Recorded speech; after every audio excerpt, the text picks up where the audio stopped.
Hello all newcomers and welcome back fellow Aeternians.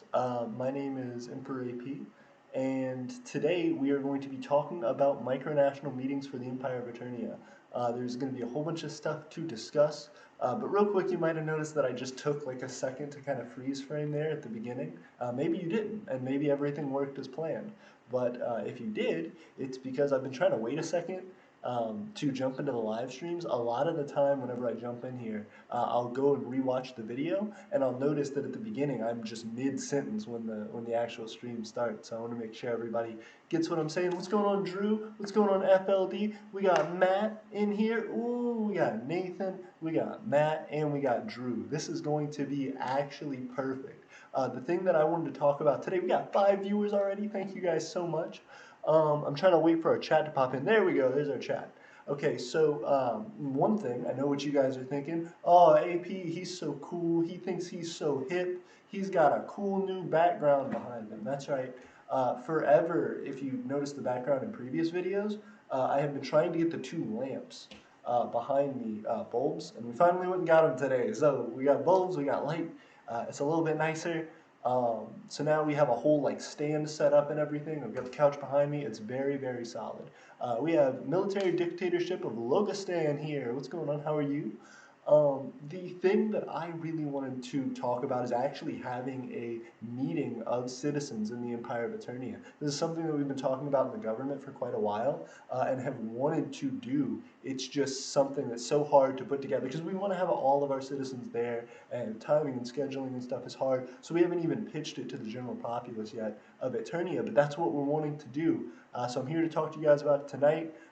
To see if you guys want to be a part of that. You know, if we do like a Zoom call, if we do something where you guys join in, how would you feel about that? Would you be supportive of it? Republic of Surdom said, hello. Hey, how are you, Republic of Surdom? FLD says, epic. I'm going to go look onto it. Thank you very much. Yeah. So, what I was going to say is what we could do tonight, if you guys wanted, is kind of to do a mock version of that where we hang out on Discord, and I'll actually create, if I don't already have one open, I think I might have one open, but a voice channel for the citizens only section of our Discord so that we can have citizens specifically talking to us. I'll be answering comments and stuff along the way, but let's do that for sure. We can get everybody in here talking about their feelings about the future for Eternia, about what we want to do, about how we want to do it, and we can go from there. Matt says he would love to do it, but he said, but his camera doesn't work. That's why tonight we're going to do it purely with, we're going to do it purely with Discord. So it's going to be audio only. You guys will be able to talk and we'll be able to figure some stuff out. Gooligan says we have a citizens only voice chat already, VTW. Thank you very much. Okay, perfect. So we can go into the citizens only voice chat, we can talk, and we can just effectively have the Hall of the Empire here on our live stream. If you guys don't know, if you're not citizens, if you don't know any friends who have become citizens yet, we have a special place in our Discord and in our hearts for our micronational citizens, for our Eternian citizens. And so what that is we have special Discord channels. And in those special Discord channels, one of them is called the Hall of the Empire. That's where we have a lot of discussions. That's where we update our people on new things coming out. I didn't do that with the rings. I actually needed to do that for the Owl's Mark, but I will put that out there as well. We've been updating our website, which is a lot of stuff, so that's going to be coming new. We're going to share that first on the Citizens Only channel, the Hall of the Empire, then we will be releasing that to the general populace. But a whole bunch of stuff like that that we're wanting to get to. I want to talk to you guys about it, and I want to hear from Eternians, from fellow people who are trying to grow this land just like me, what that is and what that means to you. So I want to talk about that. I want to see what you want to see in micronationals and what you want to see in Eternia, and how you feel like this channel has developed. What made you become an Eternian? These are all questions I think that people who may have been excited about Eternian citizenship but not sure if it's for them or not, they may have a chance to feel more confidence. And I'd just love to hear from genuine Eternians, now that we have quite a few consistently. For a long time in our history, we had 1 or 2 people that would kind of cycle in and out, but we never had consistent, steady flow of citizens. Now we're starting to have that trickle move forward into a gigantic wave. But as for the moment, we're talking with some of our citizens, and that's going to be exciting. So we have 9 viewers. Thank you guys very much for hanging out with me tonight. I feel extra special hanging out with you guys because I don't know if you've seen this. Well, I'm straight up doxing my shit. I'm gonna stop doxing my shit. But ooh, 6 people jumped off right as I doxed my shit. That's perfect. That's perfect. So that they didn't grab my info there. But um, the only thing it really plugs is the email, I guess. So hey, Empire of Eternia, Eternian Empire gmail.com. But the whole thing that I've been trying to do recently is to get all of our stuff updated for our Discord and our website. Right now, my Discord on my computer is completely down. When I try and enter the correct password, I reset the password a couple times. It's being weird, so I'm gonna have to do this on my phone. But let's see if we can get stuff set up. Nathan said getting the stream started. Ooh, getting the stream started. Oh yeah, I'm getting the stream started. Yes, I am. I hope that's what you're referring to.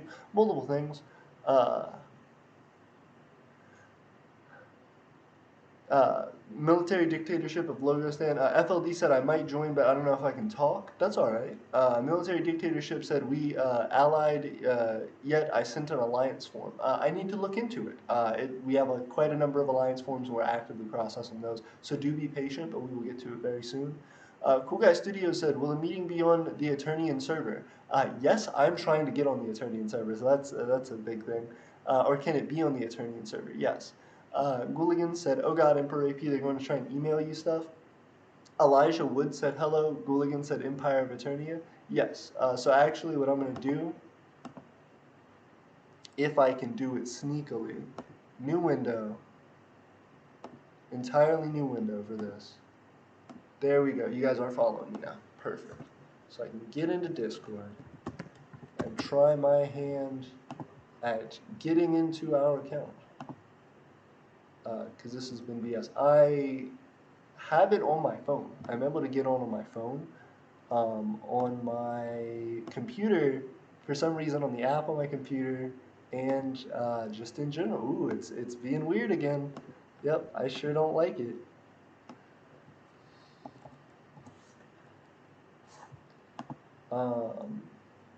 This is very weird. Okay.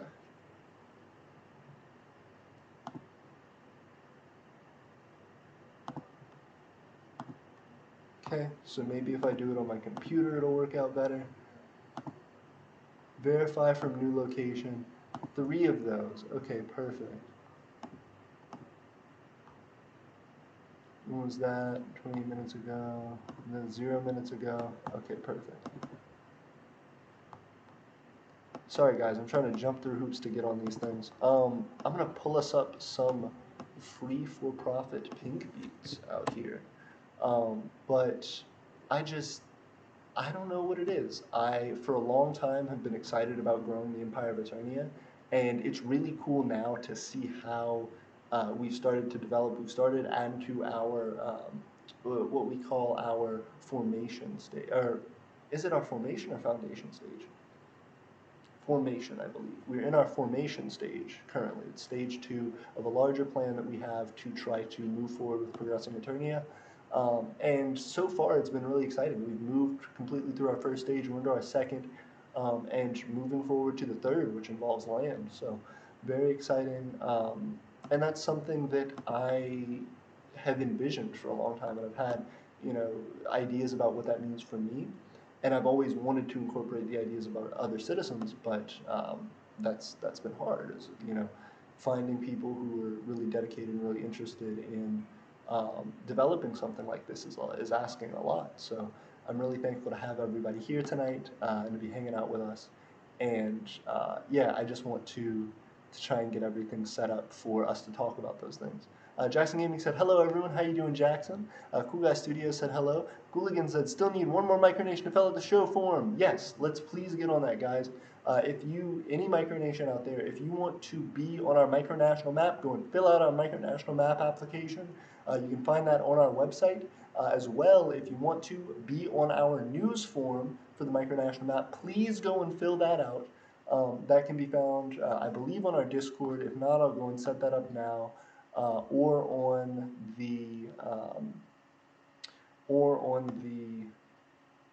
website should be. But we will go back and verify that later. For now, I am desperately struggling to get into Discord so that we can all hang out. So what I need to do actively is exit out of that, jump into here, go over here, and now try to type my password. And it's not gonna let me in.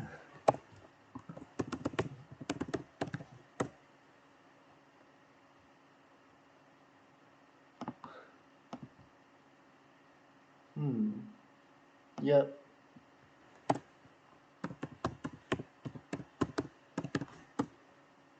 I don't. Says login has been detected. Please check. I do not like this. I do not like this, Sam. I am. Okay, so I'm officially stumped, guys. This has gotten me actually. Um, what I'm gonna try to figure out now is I don't want to do it on my phone because my phone is gonna be garbage quality. The audio quality is gonna be absolutely terrible on it. So the question now is, do I want to get this set up on, because I can still get it on my phone. Do I want to get it set up on like Zoom or something? Or do we want to desperately struggle for help on trying to log into Discord on the computer? Aeternian Empire at gmail.com. I might just bring up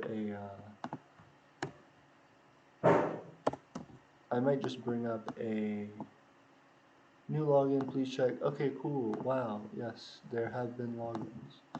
Every time I get on either the app or the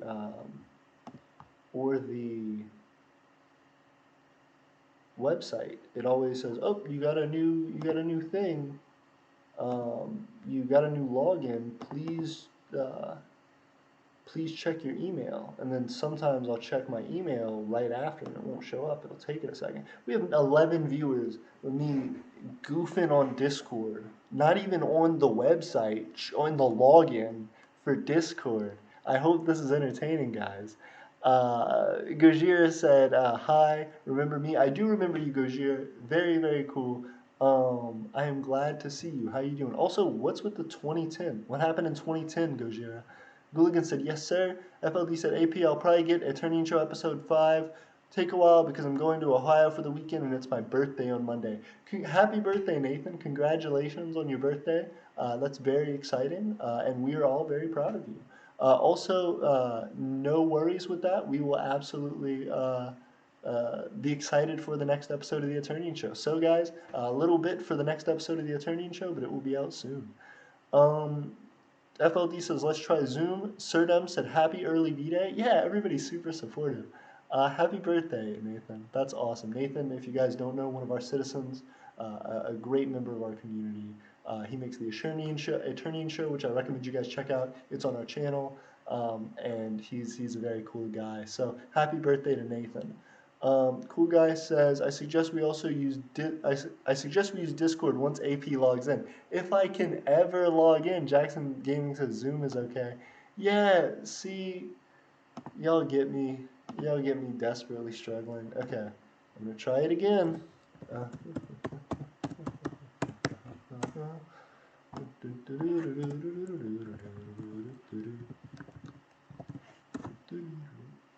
Okay.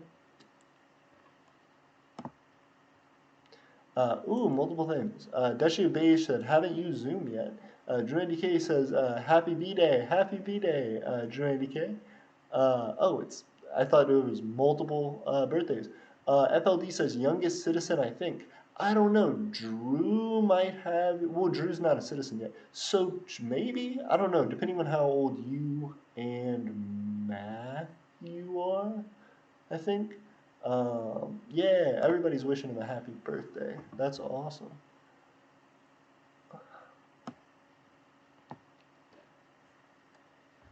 Or phone number.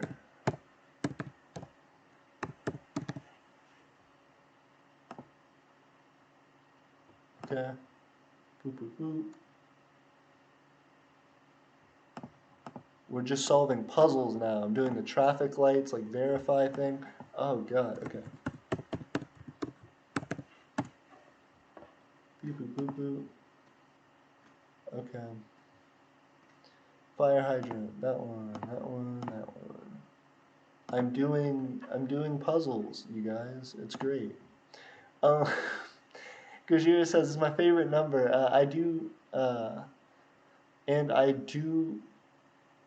I'm confused. Excuse my grammar. Oh, you're good. FLD says, Drew, how old are you? Yeah, that is a great question. We're trying to figure out ages.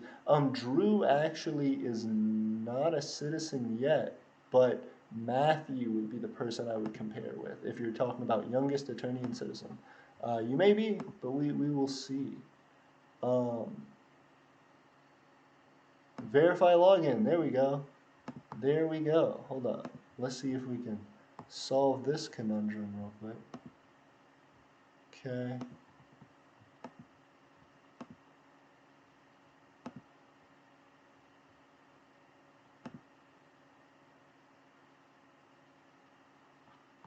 Okay, cool then.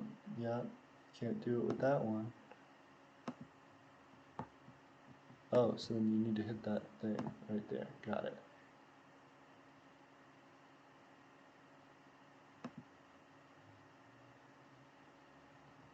Please log in. Yes, yes. Victory, we held out and it did happen. We got that accomplishment. We are in here. Ooh, let me see if it works on my computer too. We are so good at this. Hold the front door. We're logging in on 17 devices right now. We are going in on it. No, that's not what it's asking for. It's asking for that.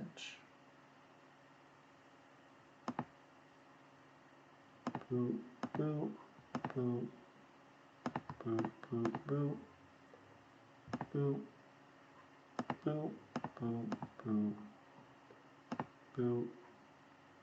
What?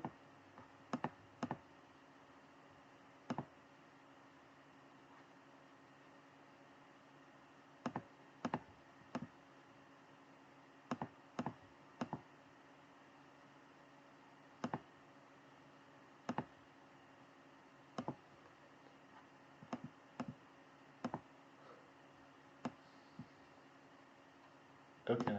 The Discord on my, like the actual app is being gross, but I will jump onto here. Give me 1 second, guys, and we will be in our citizen convo. Okay, cool. So guys, I'm going to go into the citizens voice chat. If you guys want to jump in with me, please do so. I'm also going to play us some free for profit pink. If you guys don't know, Pink is a producer on YouTube. They make some cool lo-fi free-for-profit beats, and I definitely appreciate them. We use their music as our background music for our streams, and it's free-for-profit use, so credit goes to Pink. This is their stuff. They are creative artists who like spreading their art, having fun with it, so I definitely respect them. Is music your life? Make it your career. Let's do it. Let's do it. 100%. Okay, skipping it. Great. You guys, let me know how the audio is as far as my voice in particular, and then as well with the audio of the music.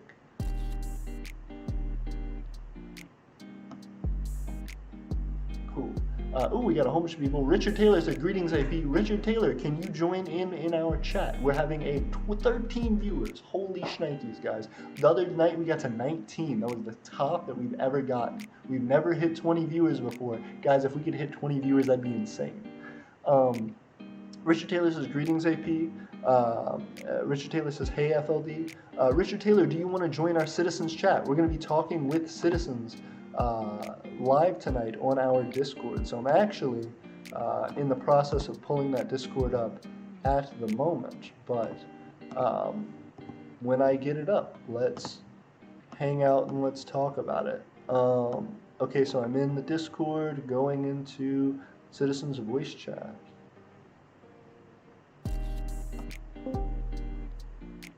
Hey, okay, cool.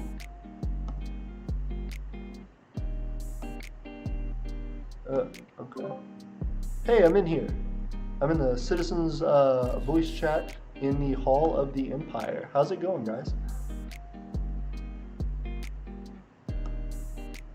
Do we have anybody? We have Matt in here, I think. But yeah. The other thing that I am doing actively is trying to get the pink beat merged for you guys. There it is. Okay, let's see about this.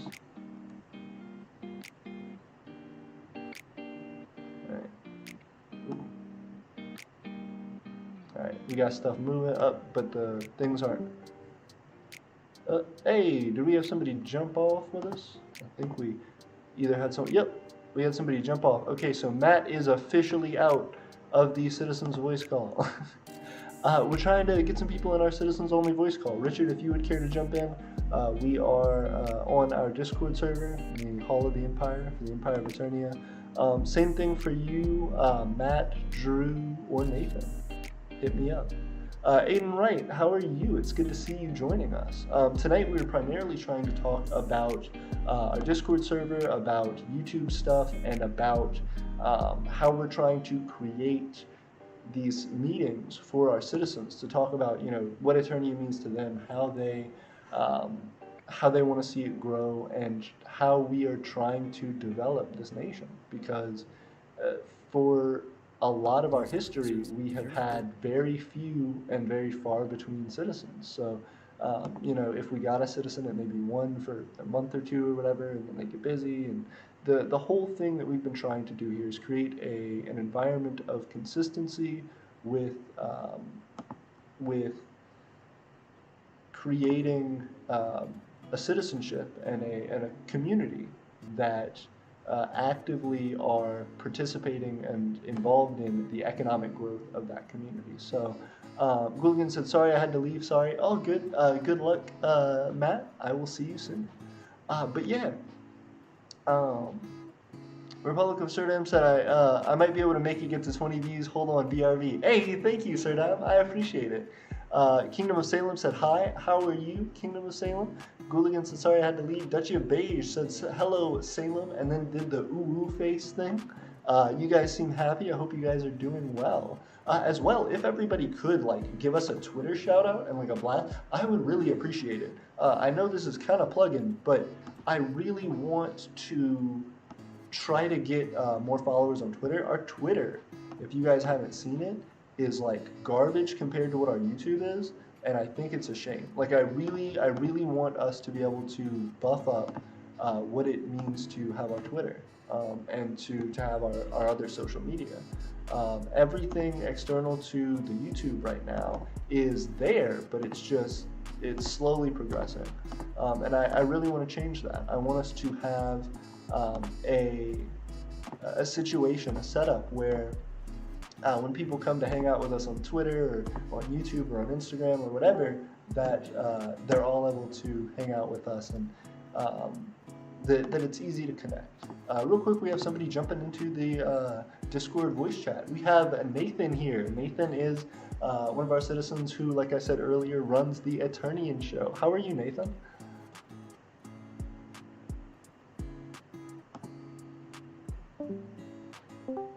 Oop.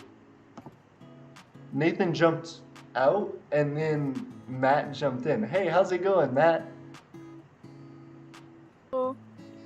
Hey, there we go. Very cool. I imagine with the way that this is going, it's like if it's a literal hall of the Empire, if it's a room, I imagine people like walking in and out and just being like, oh hey, and they're like closing the door, being like, oh, is this the meeting? Oh, my bad. It's interesting. It's interesting to see. But yeah, I hope you're doing well, Matt. One of the big things that I've been trying to talk about is what Aeternia means to people and sort of how we hope to push forward in the future. Um, I guess I'm curious, if you don't mind, what was your reasoning for joining Aeternia? What got you interested in this micronation? Was really well built and put together. I would say the main reason is that the structure, first of all, most micronations don't have any structure at all. They just run with ranks, triangles, I'm sorry about that, Nathan. I think the audio got cut out. Would you be able to? Oh, I'm sorry, not Nathan, Matt. Matt, would you be able to repeat your statement? The main reason I joined Aeternia is because, well, the structure of it. Most micronations don't even have a structure. They just have titles, ranks, all this stuff that you can buy or whatever, you know. Um, so what made me join Eternia is it was really well put together. The videos were decent, really decent for a micronation. They were really well edited, and you already had a currency up at the time. I appreciate it. Thank you. Yeah, I am incredibly blown away with what we've been able to build in this time. It's really, really cool, and I am excited for what we're doing now that we have a lot of people active. That's been one of the things that Gray, the master of the House of Others, and I have been talking about, and Stephen, the master of the House of Treasure, and I have been talking about, is really how to set up plans for future months that have and are incorporating sort of everybody working together and trying to make sure that we get you guys in positions that you feel like you're able to work under and feel comfortable with, but also stuff that can lead us to bigger and better projects.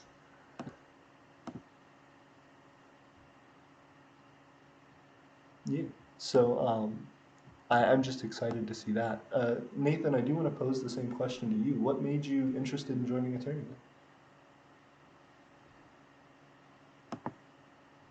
Well, what got me interested in joining Aeternia was really just like, kind of just like, not really an escape, but more just like, just trying to like, because during like quarantine, just like, I was really into politics and just like, when everything happened, I just went like, I think I went like a bit crazy. So I kind of want like, I don't really know how to explain it, but it's just like, I knew of you because I watched your videos for a while, but then I kind of lost track and I refound you again, and that's when I subbed, and that's when you had your long hair, which was kind of cringe. But like, yeah, that's when I kind of got back into Eternia. Then I'm like, hey, I should probably like help him or something. So that's when I thought of the Eternian show and became a citizen. And then yeah, so basically, I'll just say I joined Eternia because I saw hope in it. Like I saw like that we could grow it pretty easy, and I've seen other micronations fail, but like I found hope in Eternia and just saw the structure and thought you're doing a good job. So I wanted to help create it and help join.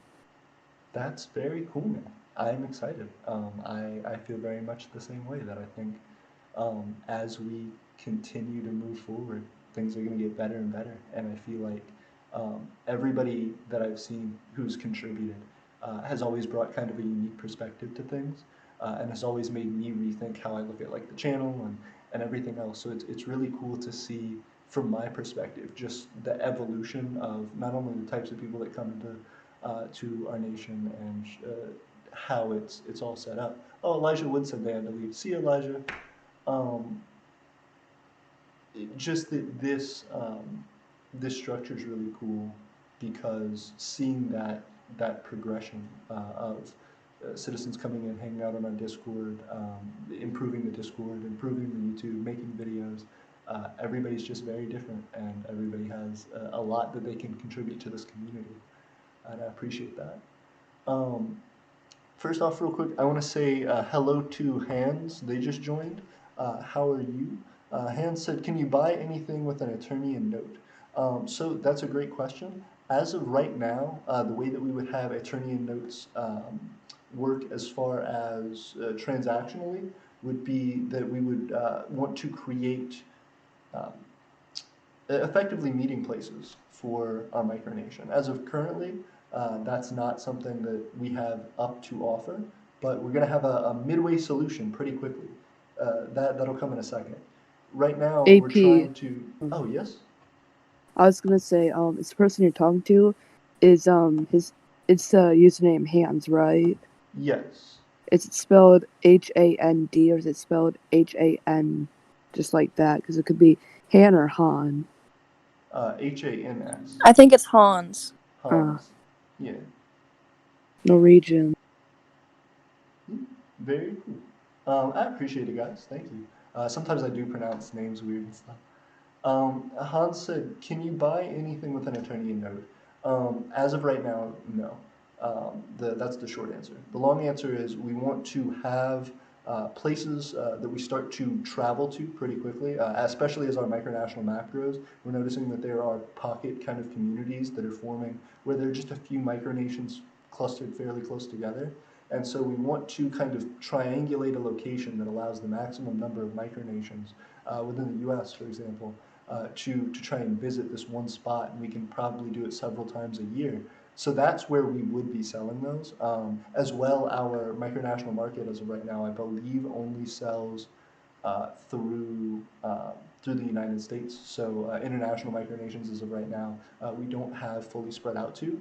But one of the things that I want to start in the short term that hopefully will get kickstarted pretty quickly is a cryptocurrency. I would like to eventually see Aeternia get on a cryptocurrency standard as well as on a paper currency standard, because it's just so vital to the way that we organize and the way that we work economically. We want you guys to be able to buy Aeternian notes from us and then be able to use those for purchasing things on our imperial market, for purchasing things potentially in other micronations as a currency. We want that to build up and to be used by and large by the micronational community. So right now we don't, but that's something that's a very pressing issue for us that we're planning to fix.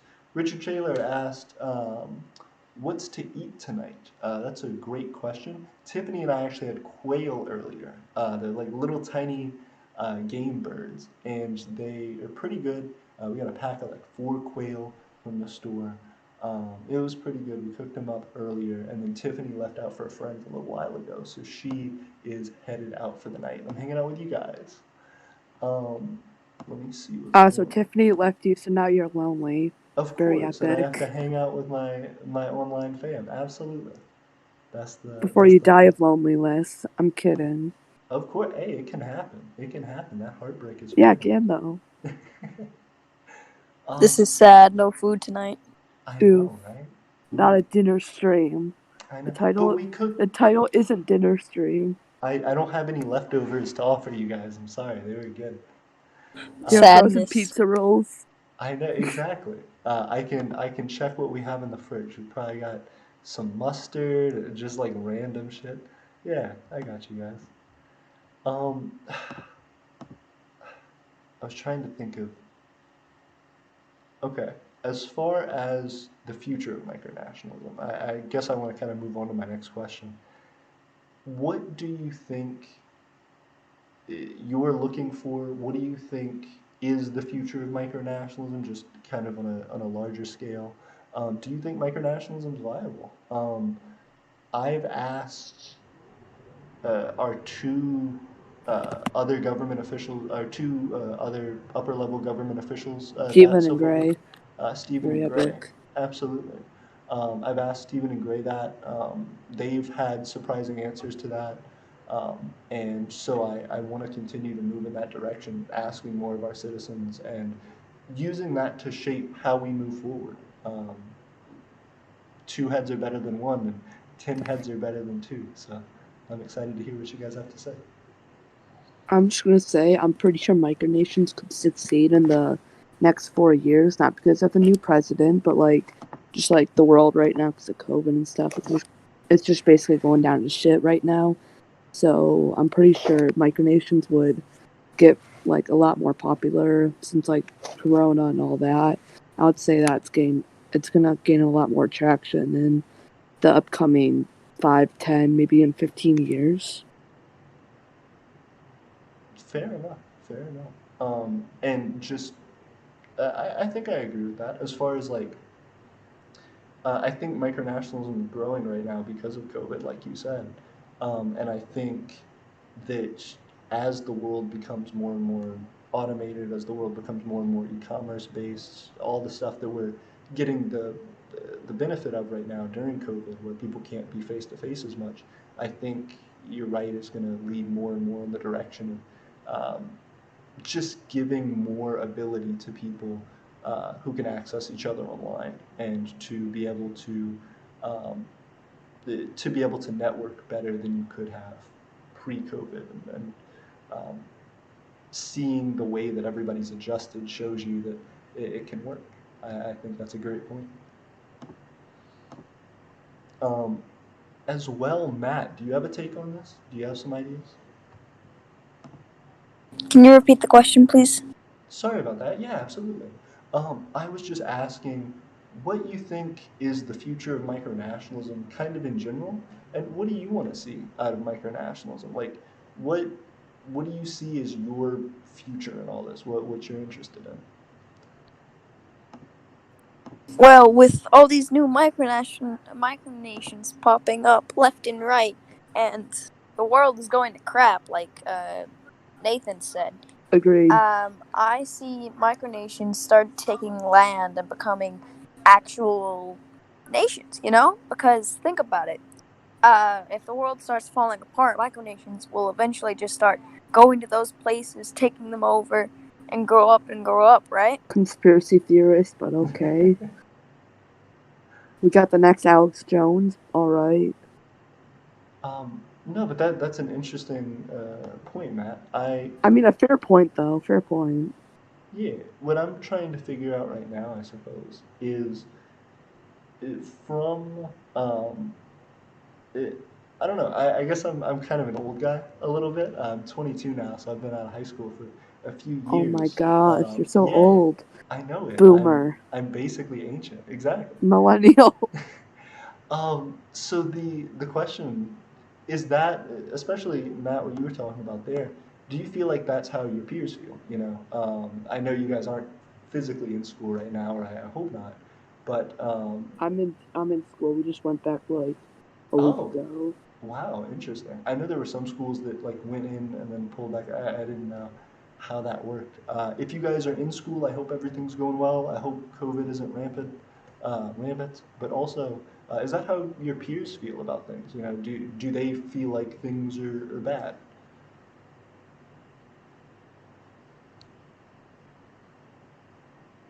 I Oh, gotta hop off. I'll be back. okay, sounds good. Um, yeah. So Nathan, I don't know. Do you feel like that's like a consensus? Uh, do people your age feel like things politically or economically or whatever are bad? Are they unhappy?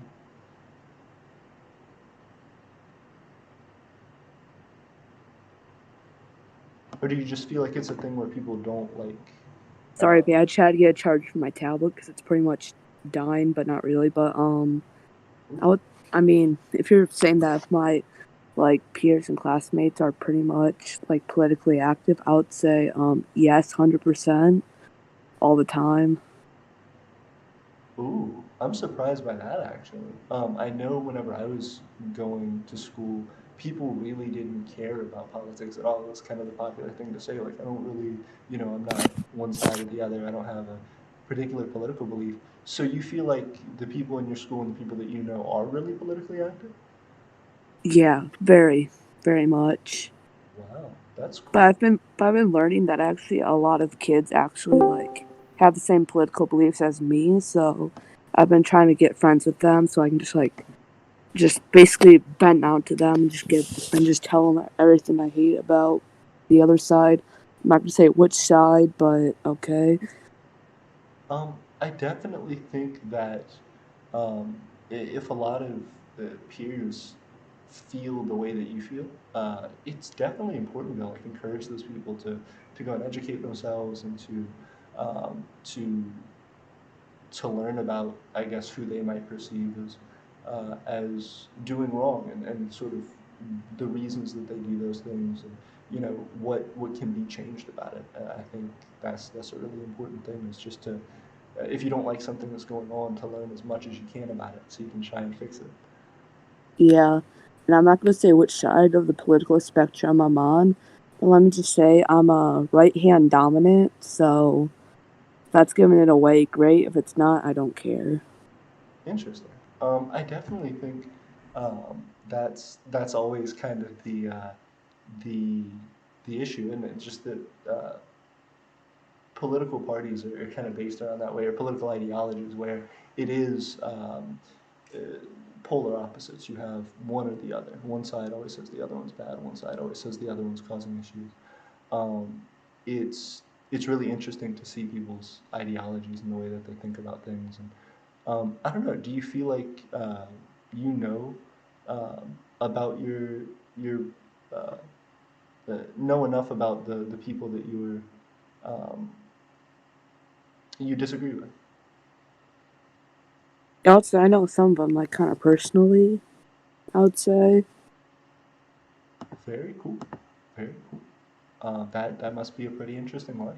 Um, I don't think I've ever met like a politician or well, I've met people of different political ideologies, but I've never met anybody who actually is like currently in an office and like, hey, this is what I'm doing and this is why I'm doing it. I've never had that Uh, experience before, but that'd be cool. Also, all I'm going to say is that, maybe when Aeternia actually gets, like, land, we're actually, like, big and stuff, that there might be a chance we might be able to, get into the Olympics, because I saw this kind of funny meme. It was like, the UN confirms 197 countries. The Olympics has 203. Where did the extras come from? Interesting. Ooh, so I think it's a whole bunch of like political stuff. So I think that is an interesting point is that you could potentially go into the Olympics without being recognized by the UN, and that may Yeah, be a because stepping stone. Yeah. for some reason there's only like 200. The UN recognizes 197 out of 203 Hmm. as real nations. So I'm guessing like the others could be a nation, but like the UN just hasn't confirmed that they are.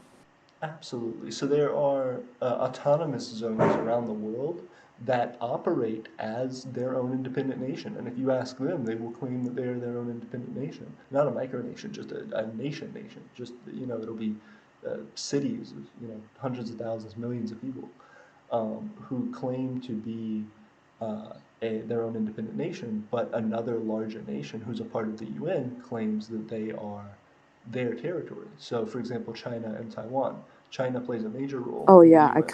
I kind of get that now because like Yeah, I'm pretty sure Puerto Rico actually plays in the Olympics and like our territory. So I think they get to go in, but like they're not recognized as countries. interesting. Um, I'm not sure how that works with the US, but I imagine there's some similarities with the. I do think that kind of explains it, though. I would be curious if there's any like outliers, like if there's any like I don't think Vatican City like does No, the they probably Olympics or anything. don't. Yeah. Cause during the Winter Olympics, I didn't see Pope Francis on the ice. Hey, he could have killed it. He could have done figure skating. He'll just he'll just be skating, making crosses. Yeah, he'd kill it. I'd give him a 10. I'd hold up the card. Um, but yeah, um, Matt, what about you? Do you feel like that people your age or oh, that's so weird to ask, I guess, of somebody that is younger. Is your peer group interested in politics or in the way that things work as far as Definitely government? not. Other than people talking about Biden and Trump and how they're better and not in science class. No, not at all. Well, yeah, that happens naturally. I remember in science, this literally happened like Monday or Tuesday. We were having a mini debate about how many genders there are, and I'm not gonna go into it. I just wanted to share that because I thought it was funny.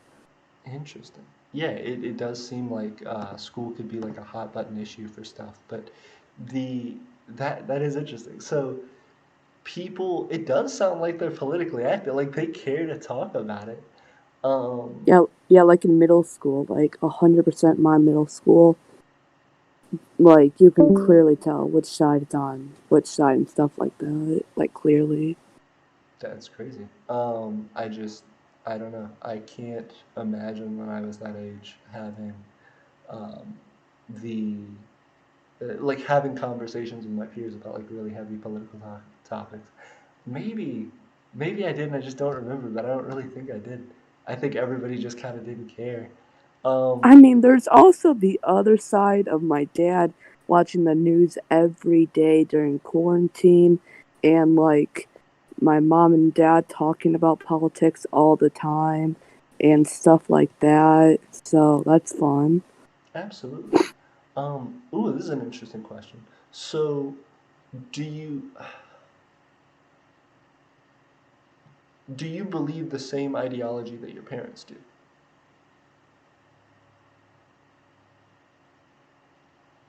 Sort of. I would say sort of. I agree with some of their things, but then others I kind of lean a bit differently. But I would say I'm pretty similar to my parents, but like, yeah, I would say some things I agree with, some things I don't. Some things I would like slightly change, but yeah. That's fair. I think it's cool to learn about stuff like that. My friend Jet and I have conversations like that all about like, what do your parents think about this type of thing or this type of thing? And um, uh, I found that in my own life to be particularly interesting because my mom was very left leaning and my dad is very right leaning. Fun. So That must be a yes, fun Thanksgiving dinner. yeah, well, so it was always interesting because they loved each other to death, but they always had very different political opinions. My dad, being the sweetheart guy that he is, uh, would always just kind of concede to my mother and just like let her talk. But she would definitely command the room. It was interesting when they would have political discussions. It was quite interesting. The Ah, Yeah, and my mom, she went to school for that stuff. She never fully got her bachelor's degree, but she always was pursuing a bachelor's degree in political science, and she just loved to talk about stuff like that. Um, and so it was just always funny to see because I feel like I've been affected by that. Like I think there's certain points in people's life where they want to say, you know, my parents didn't teach me anything, or that like I'm doing this all on my own. And then there's other parts where you really are like close to your parents and you really want to be like them and aspire to be like them. So I've okay. Yeah, I I was get just it. gonna say I've noticed that I have kind of some of both. Like I feel like I have personality traits that are more toward my dad. I think I have more. Um, I think I have more of like the political leanings of my mom, but it depends. It's kind of a jumbled mess. Uh, so basically, AP, you know, like the political compass, Mhm. authoritarian left, authoritarian right, lib left, and lib right. Yep. Where would you say Eternia is? Lib right, like anarchy, libertarian, fascist, Mm. That's a commie bastards, fascist crapheads, lib so left, and the other that's one. that's a great question. I one day I'm going to do that on the channel. I think I've done it before, but I'll do that on another live stream actually, or maybe even on this live stream, depending. Of doing just what my personal one is. I feel like Ah, Eternia yeah. I feel like Eternia is kind of a different thing because it makes up other people. When I make decisions, I'm not necessarily making them based on only what my political ideology and my viewpoint is, but trying yeah, to because I mean, we're understand. kind of having this voice chat or like meetings and stuff to like talk about our political, not political, but like our thoughts on micronations and stuff like that. Absolutely. And I feel like it's really important to understand how everybody in any organization feels about stuff and the way that things are moving forward. Um, in a presidency, in an emperorship, in anything, um, if you're not a part of a group of people who are excited about what's going on, and if you aren't helping to design that system to make people feel happy and content with the way that things are going, um, you're going to have a hard time finding productive people to support you and feeling like you can be heard. I think even though Eternia isn't a democracy, I want there to be a lot of emphasis on people feeling like they're heard and people having avenues for pursuing change and pursuing paths to whatever sort of life they hope to live within our community. I would kind of say that I'll say something. Oh yeah, I would say that Aeternia would kind of be. I'm not really sure there's a real government term for this, so I'm pretty sure Will would be like a democracy, like demo, I don't really a democratic empire basically type of thing where we don't really vote on our leaders or government officials. We more just like vote on like sort of like not really like laws, but just like changes, kind of like the U.S., but just like a bit different. That is definitely an interesting thing. I would say, in spirit, yes. In practice, I think it's like our government officials are actively trying to have the best interpretation of what our citizens want and need, and the best way to do that is to listen to them. Um, but it's I don't know. It's weirdly not democratic because you don't vote on things. Like we make decisions and we try and make those decisions as a group, but there's no like legal weight that anyone's like opinion has. Uh, uh I mean, I want to. I'm kind of rethinking myself. Not really a democratic one, but more kind of like com- this complete made up term. I would say we're more like an opinionated empire because like you ask us like, hey, what about we make like this video in this way, and then we'll give our thoughts about it, and then that kind of changes how like things are done in Eternia. So I'd kind of say something along that.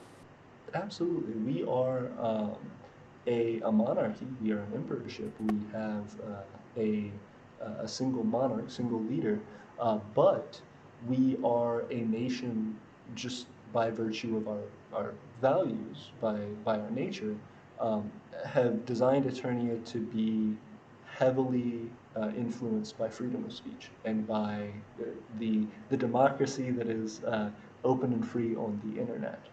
Not to say that we do everything like the internet, but to say that um, the way that we got to where we are and where we will continue to be is through having people support us and listen to us and to have them input their ideas and opinions into what we're doing.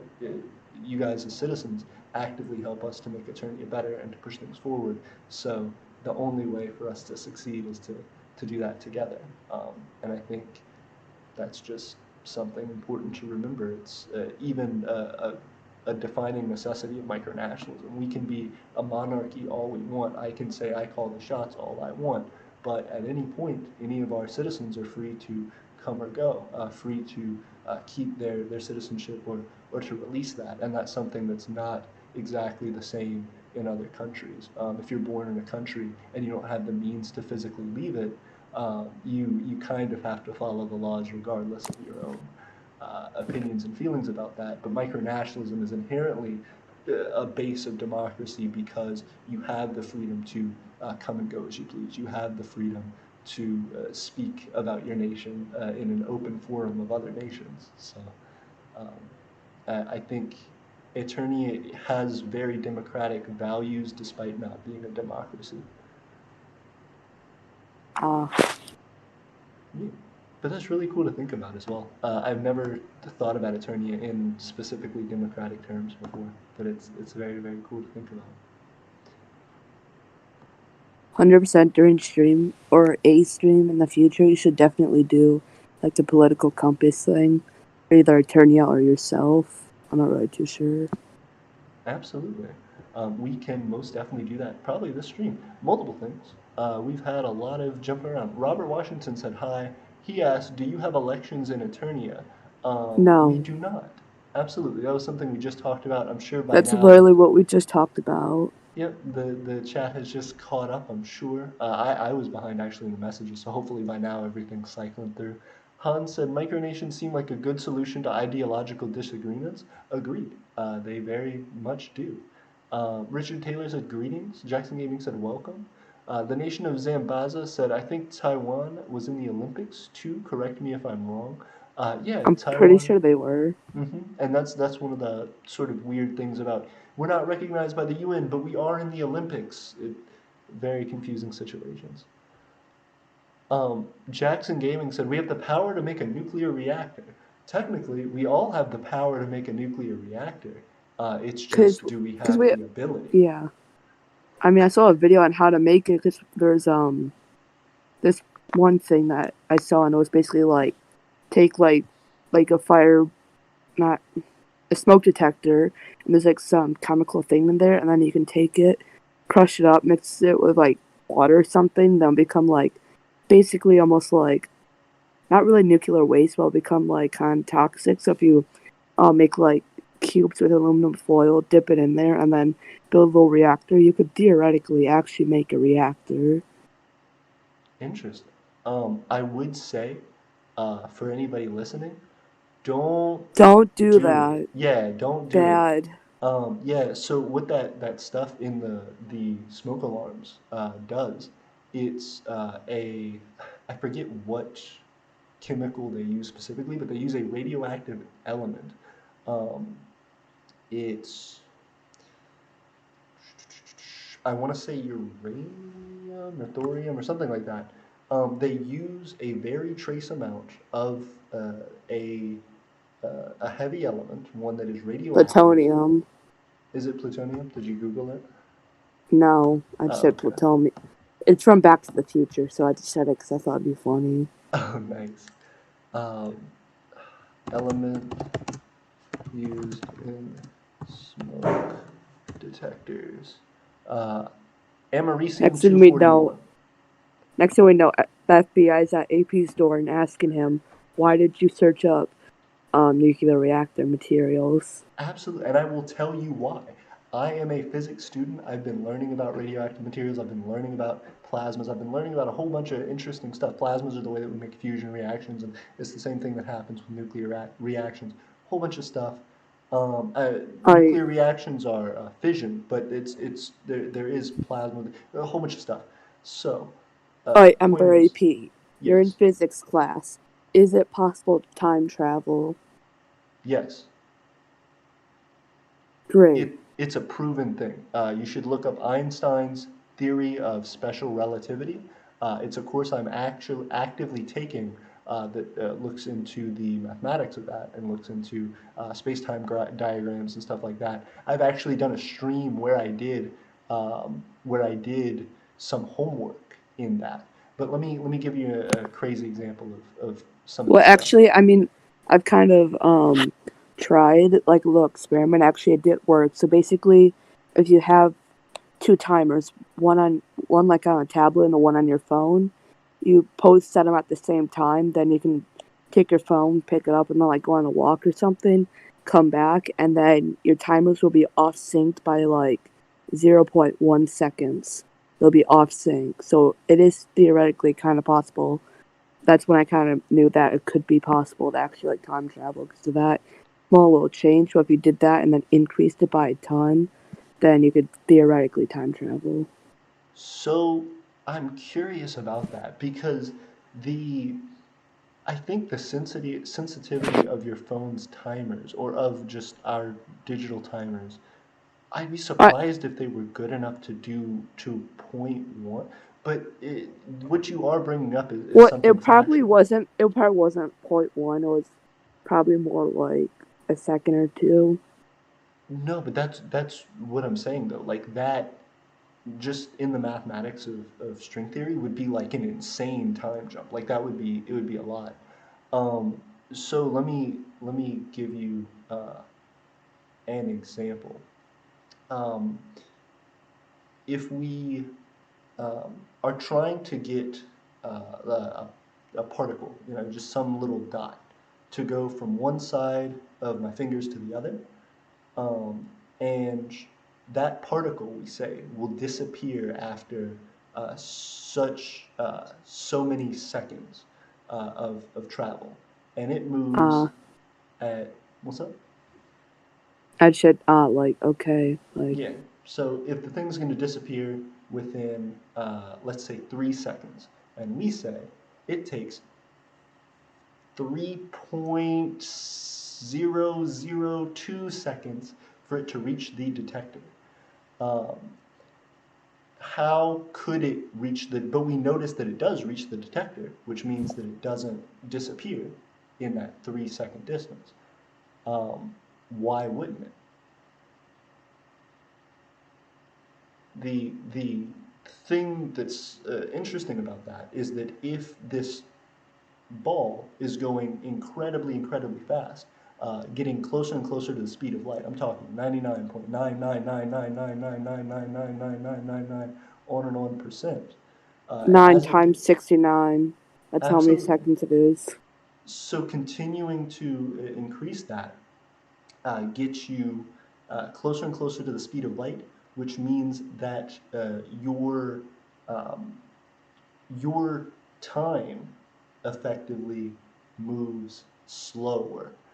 That's relative to the time of the frame that you're measuring your distance in.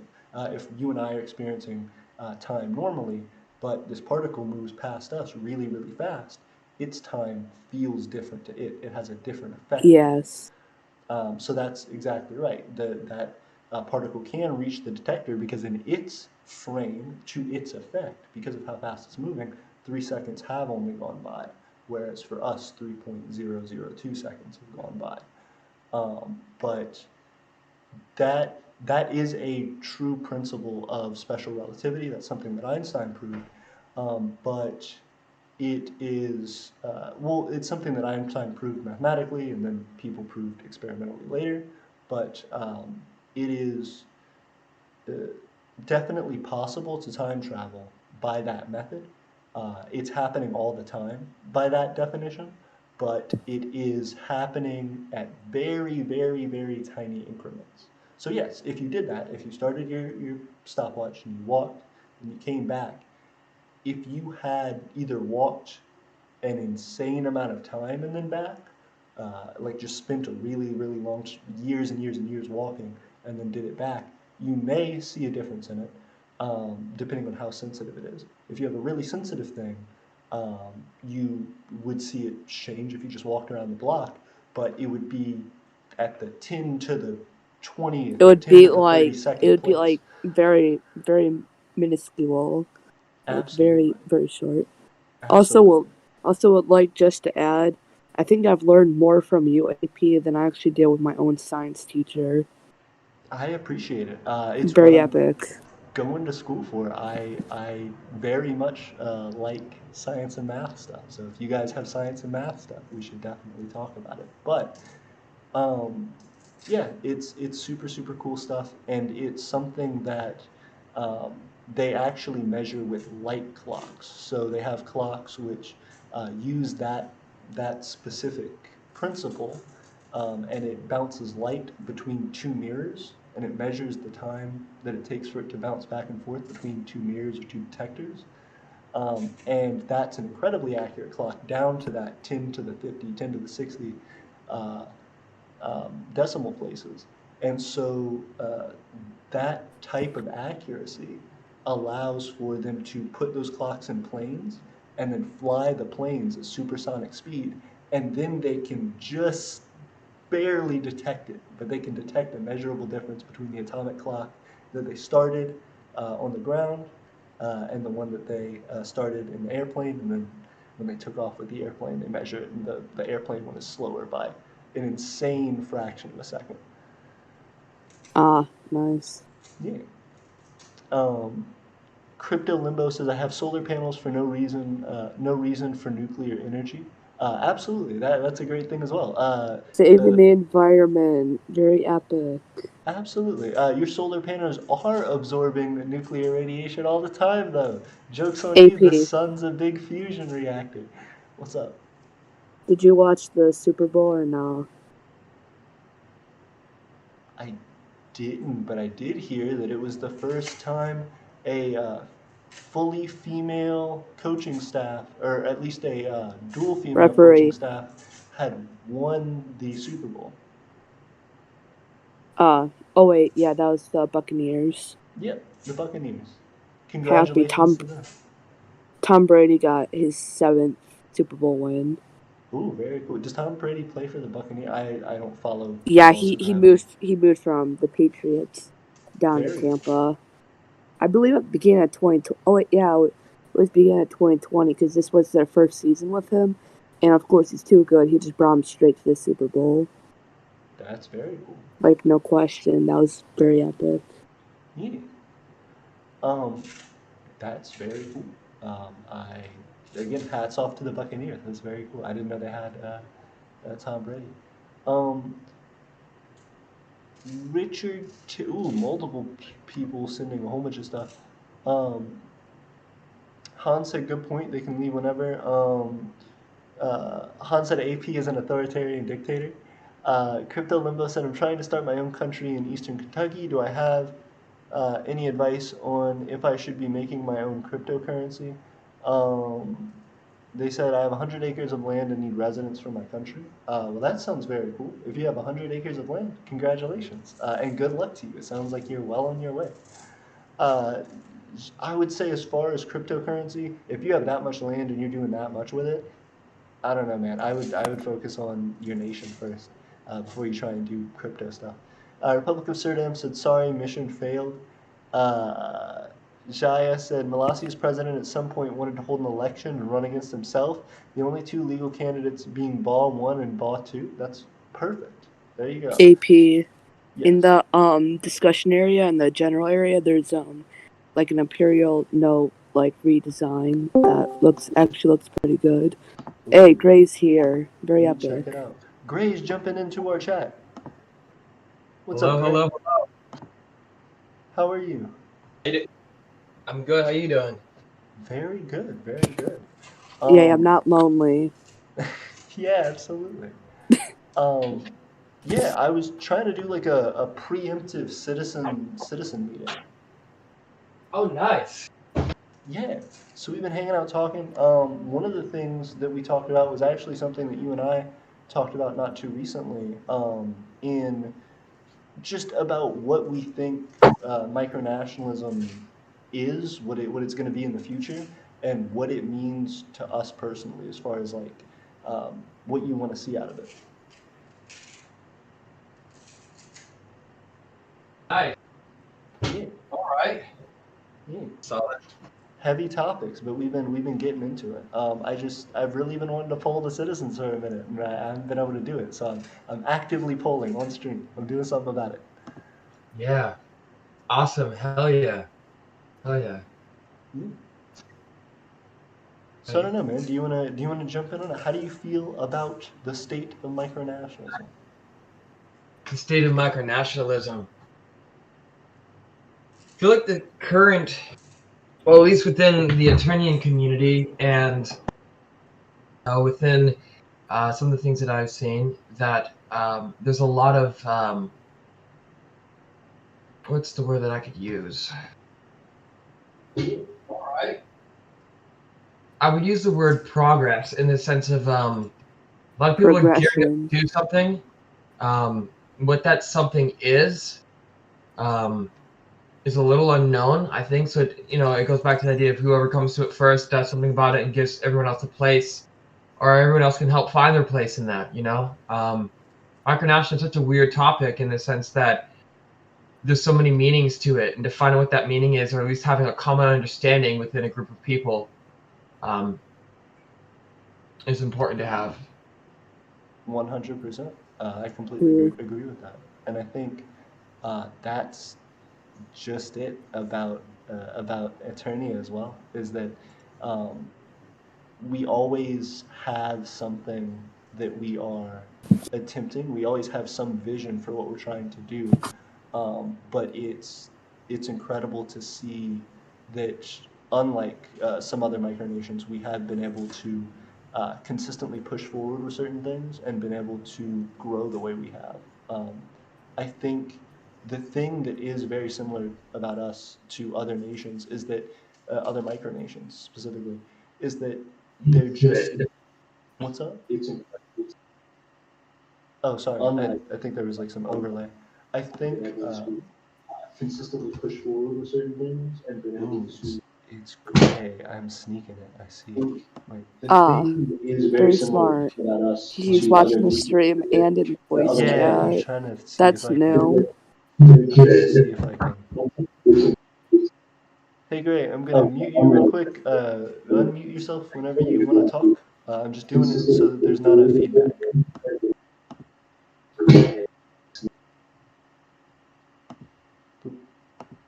Okay.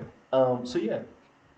I think that's the crazy thing about micronationalism right now, in general, and in particular about the Empire of Eternia. Just like every other micronation, we have our plans, we have our things that we're trying to get done, but there's always going to be bumps in the road, and even more than that, there's always going to be some big gaps. And I know that's something that we've been trying to learn how to get better and better on.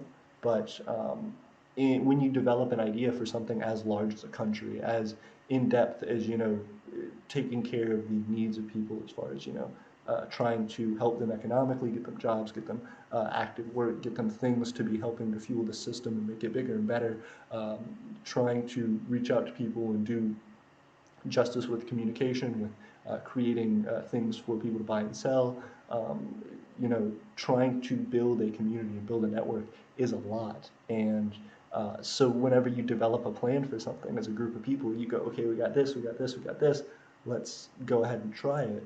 And only once you launch that thing do you realize how many pieces you need to make that comfortably fit within the mold or the scaffolding that you have so far for your nation. So every piece we add on is a bigger piece and is a more exciting piece. But every single time we do, we just know how much we need to grow in order to meet or exceed that next time. So it's always kind of a rat race. It's always a way to grow, but at the same time, I get excited about knowing that we have a lot of good people who are trying to help us with that and who are supporting us with that.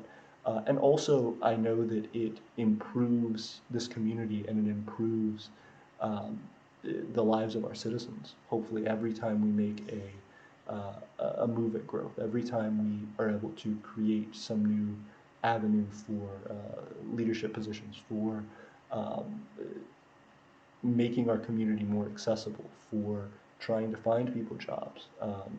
That's that's the thing that I've kind of always wanted out of micronationalism, and I'm glad we're making that here. AP, got a question. Yes, sir.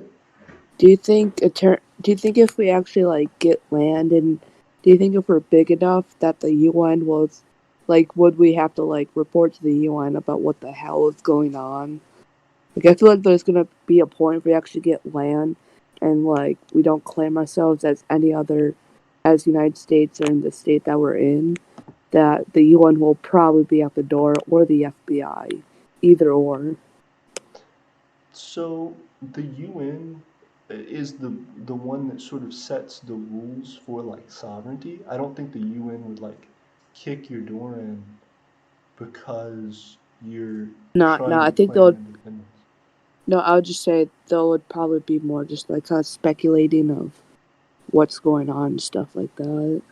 Oh, absolutely. Well, yeah, so I think that's true. I think the UN would be like, as things get bigger and bigger, more curious about you. I think the thing that's weird about the UN is that it's a big jumble of a lot of different nations. So I think what we would probably see first is a lot of nations just hitting us up, just say, hey, we heard you're doing a thing. Do you want to talk with someone at some point? Do we want to try and discuss some things, see what you're up to? I feel like once we get to the point where we're starting to talk to government officials here in the US and around the world about what we're doing and about how we're doing it, I think that'll be the point where the UN starts to take notice because it's news in the world community in every single nation around the world. Once something's big enough, it's viral, it's everywhere, and I think we want to be that thing. We want to get into people's heads. We want to make them remember what we're trying to do, and hopefully that's a message that won't be ignored. It also, I got like a kind of like theory or tip that we should do if we ever like get land and like start talking to like major world leaders and stuff like that. I feel like we should start with like the smaller countries, like maybe some African nations or just like smaller nations, and then work our way up to like the UK, Germany, France, USA, even Canada. I feel like we should start small and then gradually just like start going to like better countries like the USA and stuff like that. And going to those countries, I'm sorry, what scenario is this under? I was trying to follow the beginning. I think It's like when we actually like start making land and start like physically being the country and stuff like that. Yeah, absolutely. Well, I mean, the cool thing about the internet and the way that that works is that a lot of the time, what our marketing has been, which is so cool about micronationalism in general, is that people come to us, and I think the more exciting your nation, the more people are like, ooh, and they want to join it and be a part of it. So the the biggest thing for me is that if we get big enough and if we get exciting enough, people are just gonna start hopping on board. Asgardia, the space nation, was something that I think it's still actively going on, but it's something that when it first launched was big. Like people who had no idea about micronationalism jumped onto it, and there was a big, big movement for it. Everybody got really excited about it. It was like international news for a little bit, and then it died out. And then you don't hear a lot about it anymore. I'm sure there's some things going on, but I don't know what its future prospects are. And I think that's also the way that most people in the world feel. That it's just kind of a question mark at this point. But for um, for dealing with our growth, it's really cool because as people become more dissatisfied with their current nation, or they see what we would prefer is for them to see a new potential for a better life in Aeternia, and to see opportunities that we provide to our citizens, to see the support networks that we provide for our citizens, and to feel that they will be invested in better in Aeternia, and that they can invest what they have and their value into Aeternia. Because every year that we come out with new technology on the Earth, every time our economy grows, every time we have our next step as the human race, as we gradually progress, the value of a human life increases, because that's an amount of education, an amount of work, an amount of uh, a human experience that is constantly growing at the same rate that our technology evolves. So we want to make sure that we are valuing that. And I think there is no better way to do that and to prove that we're doing that than to be able to sit back, work on what we're doing, and eventually have people knocking down our door to become a part of it, to sign up.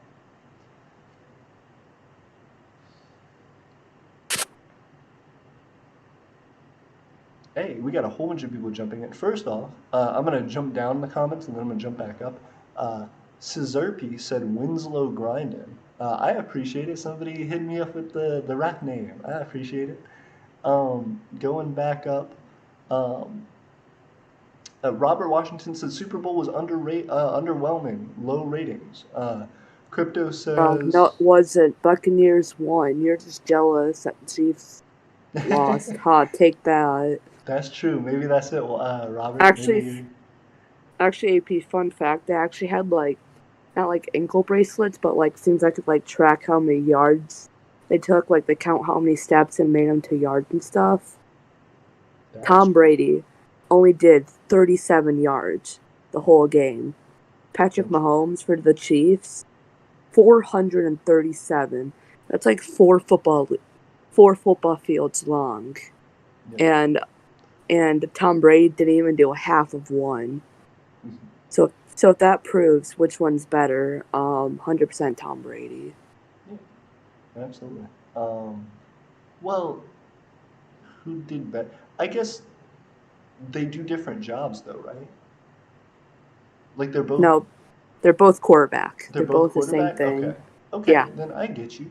I get you. Well, maybe one has more of like a running game. Maybe they're like, I have more strategy and like QB rushes and stuff. I don't know. Maybe so. Um, Richard Taylor says, I'm waiting for the Daytona 500. Good luck with that. I have also not a huge racing fan, but I've just never gotten into it. My family's watched like football and basketball and stuff. Oh yeah, Never really. actually, when I went down to Florida, actually, we stayed in Daytona for a night. My hotel was literally right behind the Daytona 500 track. So we woke up, got in the car, looked over, we saw the track right there. Very exciting. It was very epic. I bet. Was there stuff going on? I think they had like, no, they didn't have a race. I think they had like winter lights up from when they did their winter thing. I gotcha. I was gonna say if they were, I bet it was loud. Ooh. No. Yeah. The Kingdom. Multiple things. Crypto Limbo said, I think you're right. ICE already established with trade. I already established trade with the state of Kentucky where I sell my crops. Congratulations. That's very cool. Republic of Surdom said, APU into space and rockets. You know I'm into space and rockets. Space and rockets are very cool. And I've just by being in a physics degree learned a little bit about them. Robert Washington says, use nukes. But he spelled nukes and then threw a W. Let's not use nukes. That's not how you spell it, first of all. He doesn't want us to use nukes. He wants to use nukes. Nukes. He wants to use nukes right at the end. Send out the nukes. Of course. Gray's here sending out the nukes. Let me unmute Gray. Gray, can you unmute yourself? Are you here? Are you live? Because the only reason I muted Gray was to let's see if he's here. I muted him for a bit, but then he muted himself. I unmuted him, so I also unmuted. He actually muted himself. Oh, interesting. And probably has his volume down, so he can't hear us. Fair enough. Gray, are you alive? We're trying to kick you out of this group. This is exactly the problem with monarchies. You can never have freedom of speech. They're always cutting you off. Oh, he's back. He's alive. Hey, it's great. He's we were just talking about how really. we were breaking your civil rights. Let's see if he's here. I muted him for a bit, but then he muted himself. I unmuted him, so I also. He actually muted himself. Great. We're hearing hella feedback. How you doing, man? I'm down, so he can't hear us. Fair enough. Great. Oh yeah. I can... Okay. Hey. God, very cool. God, is that how low my voice sounds? Oh God. I'm glad to hear it. The thing that sucks about it is there's a delay, so I'm sure. I don't know if he's listening to the voice chat or if he's just listening to YouTube, but I think he's listening on YouTube and then just has his phone muted. But yeah, I have my YouTube. Just mute the stream and then use your phone.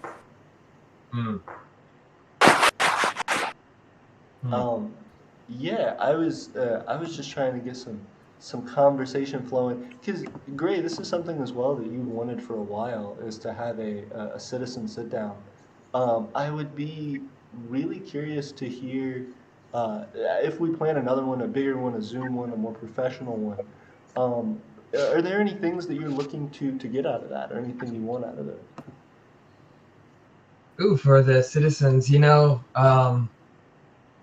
I guess just continuing what we're doing here, just opening up the discussion and asking like a lot of the questions that have been asked that I've seen so far are really good. Really good, insightful questions. One that I'm looking at from the stream from Richard Taylor. I sent an email to the UN, or sent the UN an email about forming a micronation, and have not received, and I've yet to receive a response after a few years of waiting. There was, from what I heard, I can't confirm it, but that there was I don't know if it was an organization or a group within the UN that was there to help small nations have a sort of a place within the larger UN. I don't know what happened to it. I presume at this point it's non-existent. I think it's United Nations 0.5. Which basically means they deal with smaller nations. Okay. Not Okay, really. yeah. That's a joke. That's a joke. Don't listen to that. I was gonna say that's kind of a cool name if they really do have a special office called No, UN.5. that's a joke. I literally was pulling it up on my computer. Like, I've not heard that name before. I'm gonna check it out and see what he's talking about. Wow, I was that's impressed. a good one. That's a good one. That's cool. That's funny. Yeah. I want to talk about that in a second. I also want to bring up real quick Richard Taylor's previous question, which I wasn't able to get to. Funny. AP, are there any specific areas that you would prefer to buy land for Eternia, or are you open to anywhere? That's a great question. Within a certain range. So the good news is, because of my ability to have a car, I can travel a good ways away. If we have land established somewhere, as long as I can get to it within like a day or two, that's fine by me. Like I could, if I bought a piece of property, we start putting the Empire of Eternia stuff on it, start creating industry, start doing stuff. As long as it's within, like a 10-hour drive from me or so, I can do that. But then again, depending on where I move to, um, could mean different things. Right now, I'm in my undergraduate. I plan to get into graduate studies. That may be in the same place that I'm at now, but depending on what the future has in store for me, that could be somewhere else. So the big question there is what. There's very few places to answer the question. There's very few places that I couldn't have land. As well, depending on the rate that we grow at, we will be starting to travel and just visit other places fairly frequently. So our aspirations for land will always be based on the land's availability. Of course, its proximity to all of us, to where we can get to it fairly easily, but the final question there being, does that allow us the best opportunity in that region? Because if something's on the other side of the country from me, but it's in a place that's really ripe for micronational activity, if it's something that will really give us a lot of business for where we are within that community, if it'll get us a lot of notes sold, if it'll get us a lot of our culture and our ideology out into that physical community, that's where we want to be.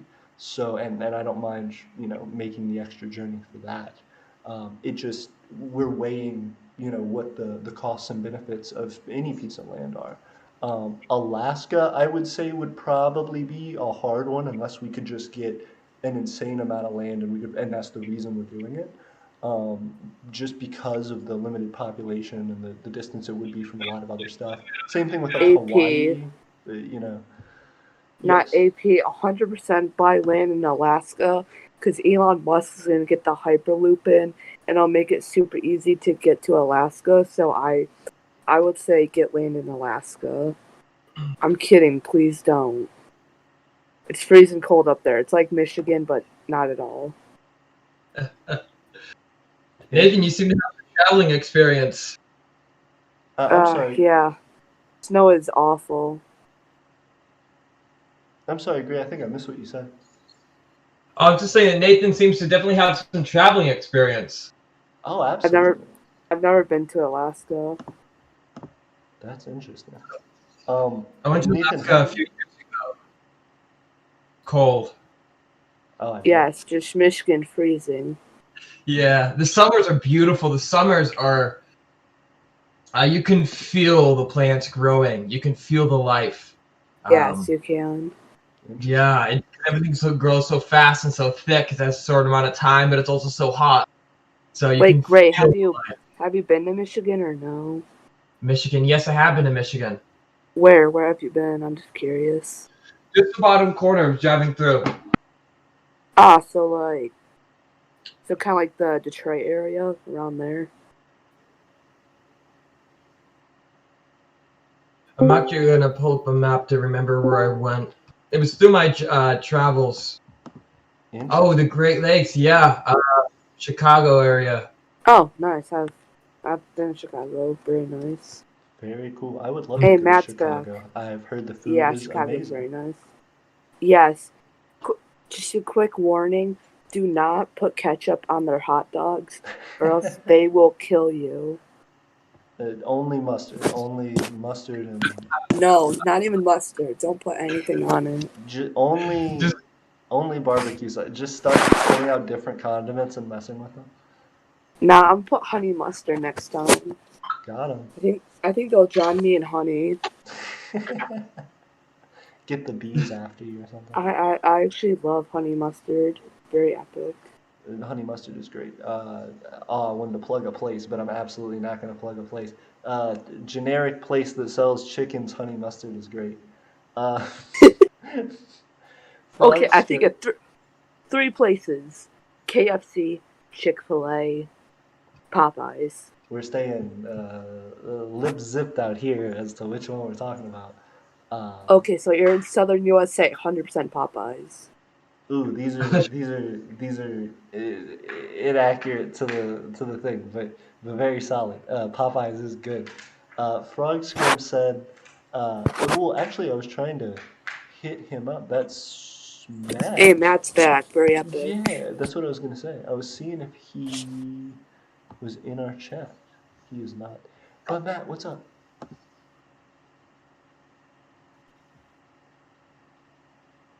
Hey, okay. While Matt's having some technical stuff, let's see. Difficulties. Of course. Reloading. Programming.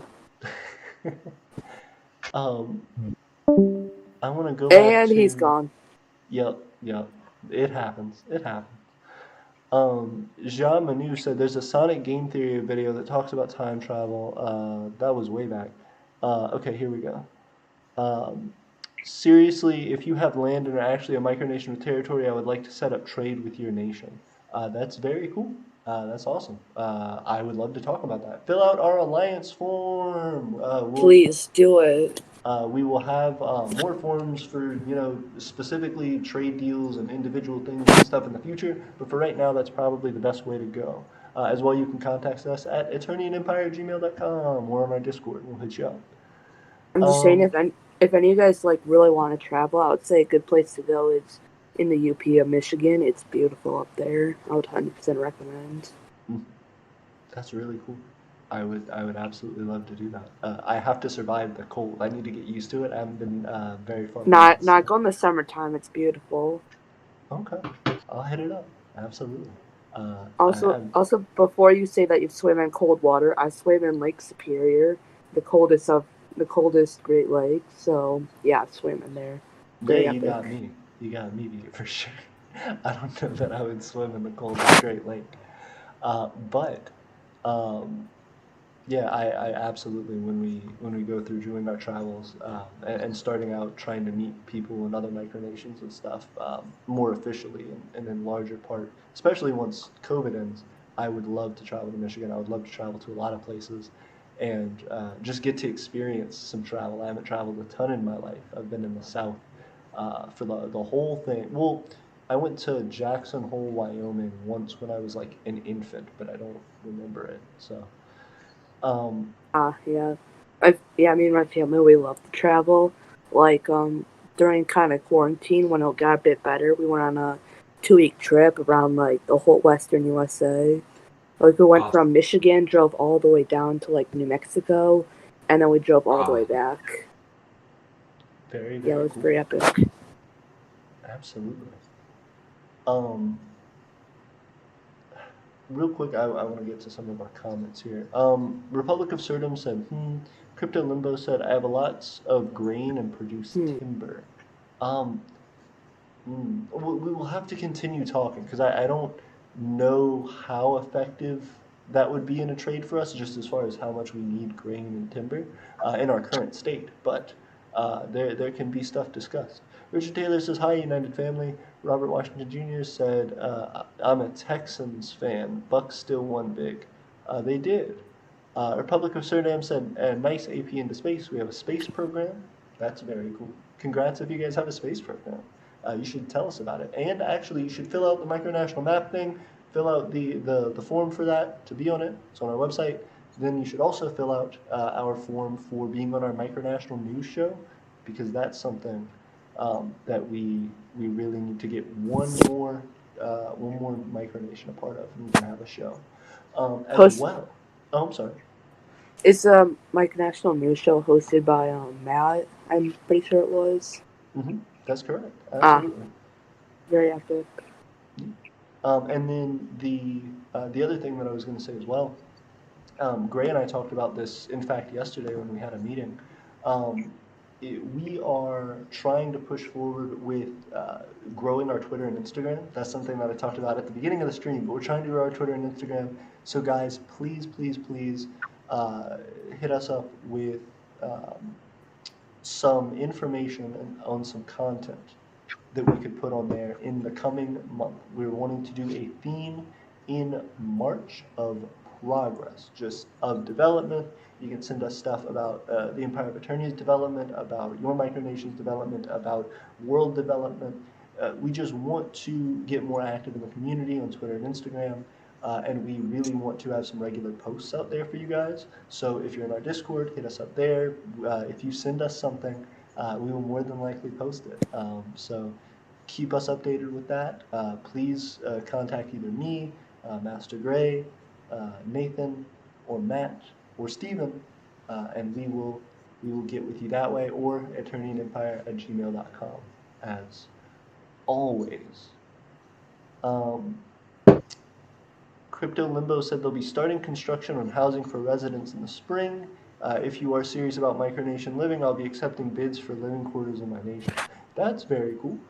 Good luck to Crypto Limbo. United Family said, Richard Taylor, hey. Hans said, I will get on the micronation map tonight. Thank you very much. We're excited about it. Crypto Limbo says, I'm 2 hours from east of Lexington, Kentucky. That's awesome. How is Kentucky? Hans said, I'm telling you, 30 degrees Fahrenheit all weekend in northern Minnesota. I have family in Alaska. They say it's colder here. Look up Embarrass, Minnesota. I bet it's freezing.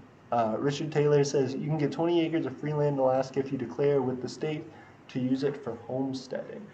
I would like to look that up to see if it's still accurate. I know that was something that happened in like the 90s. I think there was a big like rush in the 90s for homesteading in Alaska. There was a TV show not too long ago that came out about one of the last claims like that, and some people actually selling it. The Nation of Zambaza said, Yo, AP, if you could read my comment that I wrote before, I would appreciate it. Ooh, I got you. Wanted to ask if they could still become a citizen of Aeternia if they own their own country but are not a part of someone else's micronation. Nope, that still counts. No. Yes, that counts. Yep. Just like Nathan was saying,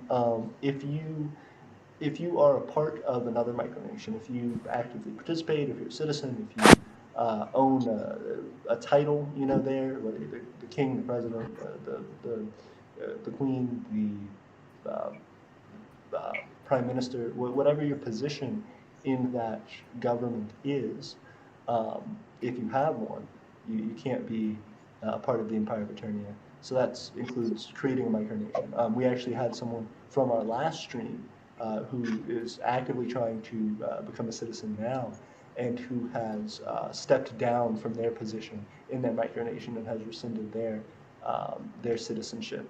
So they're no longer going to be working with that nation. They have chosen to join the Empire of Aeternia and to help us towards our goal. Yeah, so I would recommend the same thing. If you are passionate about the Empire of Aeternia, we're really grateful for that, and we want to respond positively to that. So we can always work together. I 100% want you to keep in contact with us and us find ways to make something work. But at very least, get in contact with us, submit us some content and stuff, submit us some stuff for March for our Twitter and Instagram, and ultimately just please try to help us with how you see your nation and with what it is that is special about that versus special about what you're interested in with micronationalism. So if you decide that it is what we're doing in the Empire of Eternia fits what you're interested in micronationalism, I do recommend you join us, but I would never ask somebody to do that if they didn't feel it was right for them. So good luck with your nation, and if you do feel adamant about joining us, we are happy to have you and honored.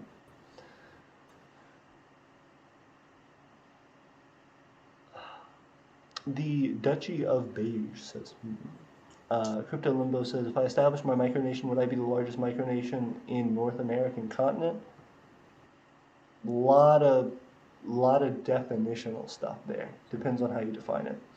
And even then, maybe not. Like there's just a lot of them out there. It'd be hard to prove. Salem said, I think British West Florida is bigger. That could be. Absolutely, they're like a whole city. Crypto Limbo said, did anyone here contact the United Nations when forming their micronation? Republic of Surdims, Crypto Limbo, I have not. I've just seen plenty of micronations. Send the letter in the mail and kind of nothing happens. I would love to do that when we're big and when it's like a really big deal. When we can publicize it in a major way and have it be something that is given a lot of attention that we hype up for a long time. So even if still nothing happens, at least that will be another way for us to push forward with something else to get into people's minds and have them thinking about. Crypto Limbo says, thanks. Richard Taylor says, I did. Eventually, though, my micronation, even though my micronation no longer exists. Richard Taylor as well, a similar person who has started a micronation in the past, even submitted a letter to the UN and has now since joined our citizenship. And we're appreciative for him being here and for, trying to help us make micronationalism better and more fitting for what people like us see for it. United Family said hello. Crypto Limbo's talking about Surdim's talking about trade with Crypto Limbo. Crypto Limbo, that's a very epic name. It is. It seems like they're already into cryptocurrency, which is crazy because they just asked me about it. Nation of Zambaza said, yep. Have you guys invested in Dogecoin or no? Ooh, is Crypto Limbo? That's a great question. Crypto Limbo says they're switching from crops of corn to produce marijuana, so it would be a better cash crop for trade. Good luck with that. If you're in a state where that's legal and it's something that you can get a license for and you want to do that, good luck. It sounds like a lot of regulation over corn, but maybe not. Like it may just be a lot more profitable. So good luck. Go ahead. And I'm curious to see how it turns out. That's interesting. I haven't heard of many micronations growing marijuana as a cash crop. But I guess it makes sense now that there are more states legalizing it in the U.S. Yes. Around the world. Honestly, if you want to make a micronation with an economy based on weed, 100% come to Michigan. It's legal. I hate it, but just come to Michigan. Very interesting. Yeah, I think that's crazy. Because now since it's legal, I can smell weed anywhere I go. It's very sad. My man's in the doctor's office, like. Not there though. What? Or the dentist. My man's in court, like what? I can sometimes smell it. The man's in court, like what? The judge is like, I had a smoke break like 20 minutes ago. I just like, all good, man. You're good to go. You're set. It's like we have our lunches. AP, have a very important question. Yes, sir. Are you a coffee guy or a tea drinker kind of guy? That's a great question. Kind of both, which isn't a fair answer. I'll say I like coffee more regularly, but tea more preferred, which sounds awkward. But coffee would be something that I drink regularly. I drink coffee almost every morning. tea is something that I really, really like. I especially like it in the wintertime, like right now when we are in times where during the middle of the day it's at least a little bit cold. So that's kind of the time when I'm winding down for bed, wanting to have something. I'll drink some tea. Um, What's your opinion?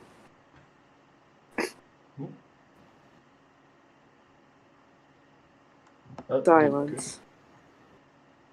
Oh, me? Gray loves tea. Gray's actively Yes. hype about tea. I love tea. If I'm like really tired, I drink coffee. Or if I have like a long day or work ahead of me, I'll go for the coffee. But tea's my jam. Throwback to Gray's video, Yes. 2 videos Drink ago. tea. Yeah, Drink tea. It helps clear the mind. Kept hyping tea. I was into it. It was cool. Gray ever runs for like his city mayor or like governor of his state, just have your campaign slogan be Gray Mayor for governor, drink tea. It clears the mind. You have a little pin that has like tea leaves on it. I'd be down. Facts. And with tea, it's so great because you can basically make tea out of so many things. So if grass, dirt, tea got an answer for you. The dead body. Just make it out of anything. It's flavored. It doesn't matter. Nation of Zamba. Ooh, well, multiple things. At one point in history. Ooh, where do I fill out the micronation show? Said Republic of Sudan. I will hit you up. Also, they said their capital is in Jackson Hole, which is very, very cool. So I'm going to grab our forums, micronational map news forum, right? The very first one that I found. I'm going to grab that, going to send it to the chat, shorten the URL, copy it, jump into here. There is absolutely so much to do every time I need to post something in the chat. But then it finally pulls up, and here we go. Ooh. Sad story. So basically, me and my family were going on a trip out to Yellowstone, went to Jackson Hole, and I got a jacket. I was like in 4th grade, and it got hot one time in school, so I took it off when we went outside. I went back and it wasn't there. Oh, I'm sorry. So I just lost a jacket. Very sad. Dang. Gamers, press F in the chat. Of course. That's rough. Yeah. And then now I got a black leather jacket, so I'm like, screw that. Yeah. We have multiple interesting comments. Serdam said, Ja Manu said, at what point in history would you think about accepting tourists? Anytime. Gray, being a citizen, of course, but did come and visit the Empire of Aeternia on one occasion. We have a video about it that came out not too long ago in the Heart of Aeternia, or at the Heart of Aeternia. Was that like? I know that Emperor AP said something about that Gray was making a little like documentary thing. Was that like a documentary, or you got like a bigger one about micronations as a whole? So if we're talking about my side of things, I know Gray has his own film project that he's working on about micronations as a whole. Yeah, that's kind of like what I was aiming towards. Yeah, I was gonna say as far as the Empire of Eternia stuff and my stuff, we're trying to get more and more into that zone. Edited videos are always hard to do, so the more people you have in person, or the more people that you can have as kind of a running crew for that, the easier it becomes. So that's the big issue right now is having people here in person. But we're trying to push forward to do more stuff like that. Those bigger production. Very nice. Bigger productions. Yeah. Thank you. I appreciate that. We're excited about it. I know in particular I've been just excited to see how I can progress as a micronationalist, as a YouTuber, as someone trying to document this experience. Prime Minister. Andrew Carter. Yes. Crypto Limbo said within a year or so after the housing setup, Prime Minister Andrew Carter. Oh, okay. So it might have been for crypto. It might have been for Crypto Limbo that question was asked. Prime Minister Andrew Carter says, "Good afternoon, Your Imperial Majesty. How are you today? I'm doing good. I hope you're doing well, Andrew Carter." Zambaza said, oh, "Okay, then we can become allies And if how do I do so? Alliance You form. fill out another form. Yes, Alliance form We on our got website. 15 forms. We have 1 million forms, most of them on our website. Some of them are super secret. So you might have to email me for some of them. But we do have a lot of forms. Kingdom of Salem says, where do we sign up for the micronational news? I posted that up in the chat. Let's see if it came down. Okay, here. Okay. I hope you see it now, Kingdom of Salem. Just scroll up in the chat and you'll find it eventually. Yep, you got it. It's my only post so far in the chat. Richard Taylor says crypto marijuana crops will be a big moneymaker, especially if you contract it with CBD oil manufacturers. That also seems very accurate. Yeah, the more industry you have in your country, the better. Hans said, "You hate weed?" LOL. Hans said, "Coffee or tea has Yes, like." very much, Hans. You said Superior is awful. Yes, very much. I'm kidding. Interesting. Between the coffee or weed battle, coffee or tea battle, he threw in weed. It was interesting. Republic of Surdam said thanks. Jean Manu said Emperor AP is having a hard time saying that he prefers tea because he doesn't want to hurt the coffee's feelings. Of course. Yes, very much. He's my coffee's my everyday friend. You feel me? But tea is my close buddy. It's different. We go way back. Me and tea. Richard Taylor says ginger beer is my go-to. It's like root beer, no alcohol. That's very cool. I have had ginger ale. I don't know what the difference between ginger ale and ginger beer is. Ginger ale is very, very good. Ginger ale is very solid. I also like ginger ale. Verner's is the only ginger ale brand. There's none other, only Verner's. Fair enough. Gray and FLD both threw F's in the chat. FLD because his name starts with a capital F, he threw a capital F. Hans threw in beer, Mountain Dew, iced coffee. So he has his like preferences list set up. That's what he's really about right now. But Coke or Pepsi? These are the questions, right? Brands though. Ooh, brand. This is a brand talk. This is a brand. Me 100% Pepsi all the way. We got Pepsi. Confirmed answers. We had 2 confirmed answers, and as well, both of y'all are tripping. But it's fine. But it's 100% fine.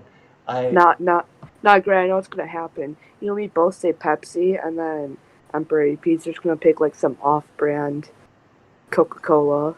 You guys, you don't even know about Dr. Thunder. Yeah, of course. Y'all don't even know about Mr. Pibb. What y'all got? Nah. Goodness. Yeah, I think I'm probably gonna say Coke. I don't know. I've grown up with Coke, so Coke. But Coke isn't my favorite either, though. Jean Manu. Richard Taylor says, yep. Okay, we got all that. Hans throwing in more jokes out here. I see him. Hans said AP Cola. AP Cola. Yeah. Cola. Yep. That needs to be our next product. We're gonna have the rings. We're gonna have the currency. We're gonna have the cola. We got it. Yeah. Yeah, it's got thought of another merchandise idea. This could be one where later on, but you know how you made like pins and like stuff like that?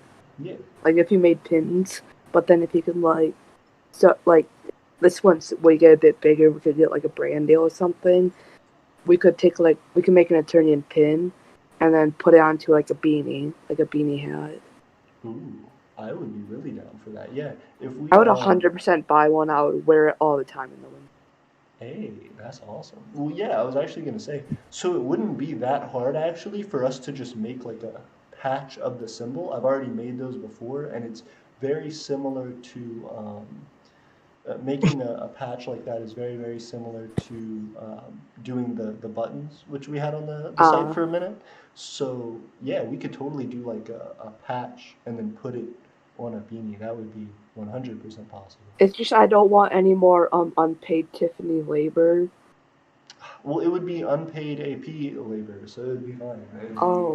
Yeah, it'd be perfectly fine. I mean, if you're gonna torture each other, at least make it even. Of course. Yeah, we gotta split it. We split all the suffering 50-50. Just like as my math teacher says, I'm not gonna make you guys feel uncomfortable one at a time. I'll make you guys feel uncomfortable all the time together, simultaneously. As a unit. As Wise one solid words. group. Yeah. Richard Taylor said ginger ale doesn't have as much ginger in it. Kutztown makes the best ginger beer. If you can find it, try it. Try one. Oh, okay. Actually, if you I'll have Google like it. ginger ale and you let like the fizz get out and stuff, it's actually good stomach medicine. I've done it before. It's decent. Nice.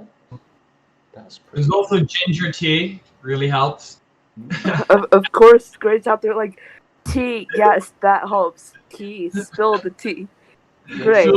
Great. Got a question. Have you ever spilled the tea? Oh yes, I have. Of course And it's you sad have. when you make a pot of tea, talking like a good pot of tea, and then you knock it all over, and there you go, your tea's just everywhere, and you're just crying because tea no more. You're crying. I imagine just like there's piles of just cut up tea, just smearing it everywhere, just flailing upset. That's what happens. Yeah, I do the same facts. thing with coffee in the morning.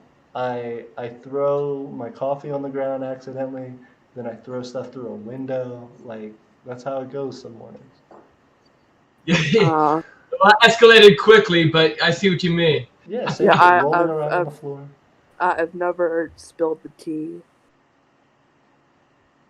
I'm a very careful tea drinker.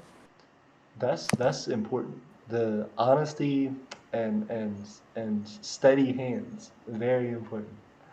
I was gonna say, I don't think I've spilled the tea before, but I have slammed the coffee. So it's I don't know what the continual analogy there is, but it's part of it. We gotta have every drink in. So I poured tea in a cold cup once, and the cup cracked in my hand, and the tea went everywhere. It was hot. That's fun.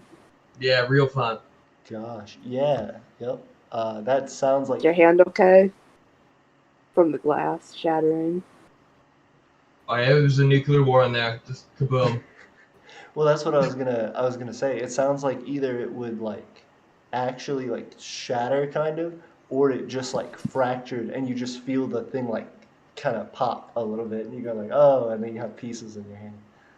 Yeah, just like you have a perfect cup of tea, you spill it, and then you try to wipe it all up, and then tea's just everywhere and you can't clean it up. Just the tea spilled everywhere. Your floor's ruined, the tea is everywhere. Like you just can't do anything about it. Sounds like an entire country song. That's accurate. I was gonna say, Nathan, did you say that the carpet was ruined or the floor was ruined? The floor was ruined. Yeah, just the tea floor. everywhere. You spilled tea in your house, and you're like, now I gotta redo honestly, the entire floor.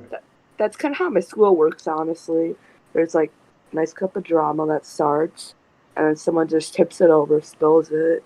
Drama goes everywhere, and everyone knows about it. And then you see students in the hall ripping out the floorboards because it's damaged. Yeah. Community service. Yeah, that was fun. Middle school's a fun place, let me just say. Middle school, 8th grade, 7th grade to 8th grade, it's a fun time. 100%. It's an experience. 100%. Especially in the 21st century when we got like phones and people can start drama on like Instagram. 100% fun times. I was gonna say, I think that's my most burning question is like being out of high school, being out of middle school.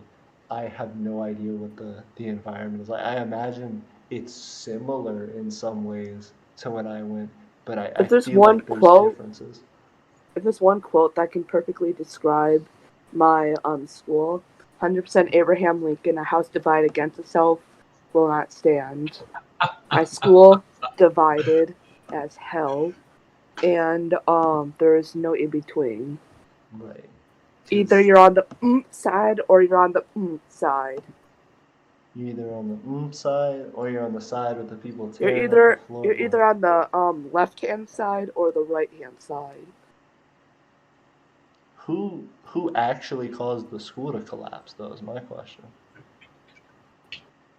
I don't know, 10 years from now, just like the Just- building's just gonna like collapse. Just age. It just falls apart. Fair enough. I mean, my principal's kind of old. Not really. Hey, in 10 years, you never know. Richard Taylor says, I don't usually drink tea, but when I do, I drink green tea. Ooh, so Richard Taylor, who's hype about ginger beer, you recommend him ginger beer. He says, nah, ginger tea. He says, nah, green tea. Green tea, please. Okay. Ew, you like green tea? Ew, I don't like it. A good green tea is fabulous. No, I like better tea, like cool tea. I was gonna say I'm on the fence. Black tea is just the go-to, the standard. But I never. I also never drink green tea. Like I think I've had green tea a couple times. I think I've had like a green, and then also like a mint. It was like a green mint mix something tea. That was all right, but I think the mint threw me off. I could not tell you for the life of me right now what green tea tastes like as far as difference. Got another question. Now I'm drinking my black tea with this apple cinnamon spice.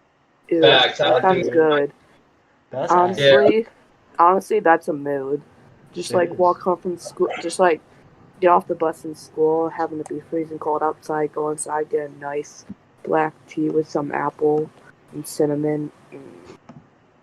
Absolutely. I hit it up all the time. Oh, Steven. Oh, no. Hey, it is Steven. We're having a citizen chat. Hey, Steven's here. Yes, sir. Hey, how's it going, bro? How you feeling? I'm good. How are you? Hey, we're doing good. We're talking. We're hanging out. I wanted to try and make this stream about just seeing kind of how everybody feels about micronationalism and how it's doing, and us and how we're doing. We haven't really had a stream before with a chance to talk to just the citizens. Yeah. I mean, you've had it open to like everyone, but you haven't just like keyed in on only citizens yet. Well said. So yeah, I'm curious to hear everybody's thoughts. One, if there's anything anybody wants to bring up, and two, just to know how everybody's feeling about things, what everybody's thoughts are. And 100%, we are not just talking about how chaotic my school is. 100%, we are not talking about. I don't know. It sounded like that's the only thing you were talking about. No, Shut up. He's right, Steven. We weren't doing my mistake. You were also talking about ginger beer for a second. Oh, no. Steven learned the power of having the internet forever and using it as a resource. Oh, goodness. Right, time to cut off Steven's internet supply. Of course. We gotta hack the mainframe. We gotta get it. But yeah, Steven, what's up? How do you feel about how's life? What we're doing right now? Yeah, how's life? Life's good, you know. Are you feeling better? Since I've heard from my class, not last stream, but the stream before that. You know, I am feeling better. Yeah, I was sick for a bit, wasn't I? I feel better. I'm just tired a lot, is all. Which is funny because I took like a 2-week nap. That's fun. Are you still taking more naps? Are you feeling well rested, my guy? Yeah, I haven't slept this good in a while. That's good. Do you lucid dream or no? Nah, man, I wish. Yeah, honestly, that would be pretty epic if you did. I've heard that there's like techniques to that I don't know. Yeah, I've tried researching it. Never worked. Yeah. It's just I move around too a lot because I used to have really bad tonsils, so like I had to move around a lot to like sleep. So, and I still do it even though I got them out like almost a year ago now. Yeah, I still move around quite a lot. Okay. Well, that's one of the things that I was going to bring up. We,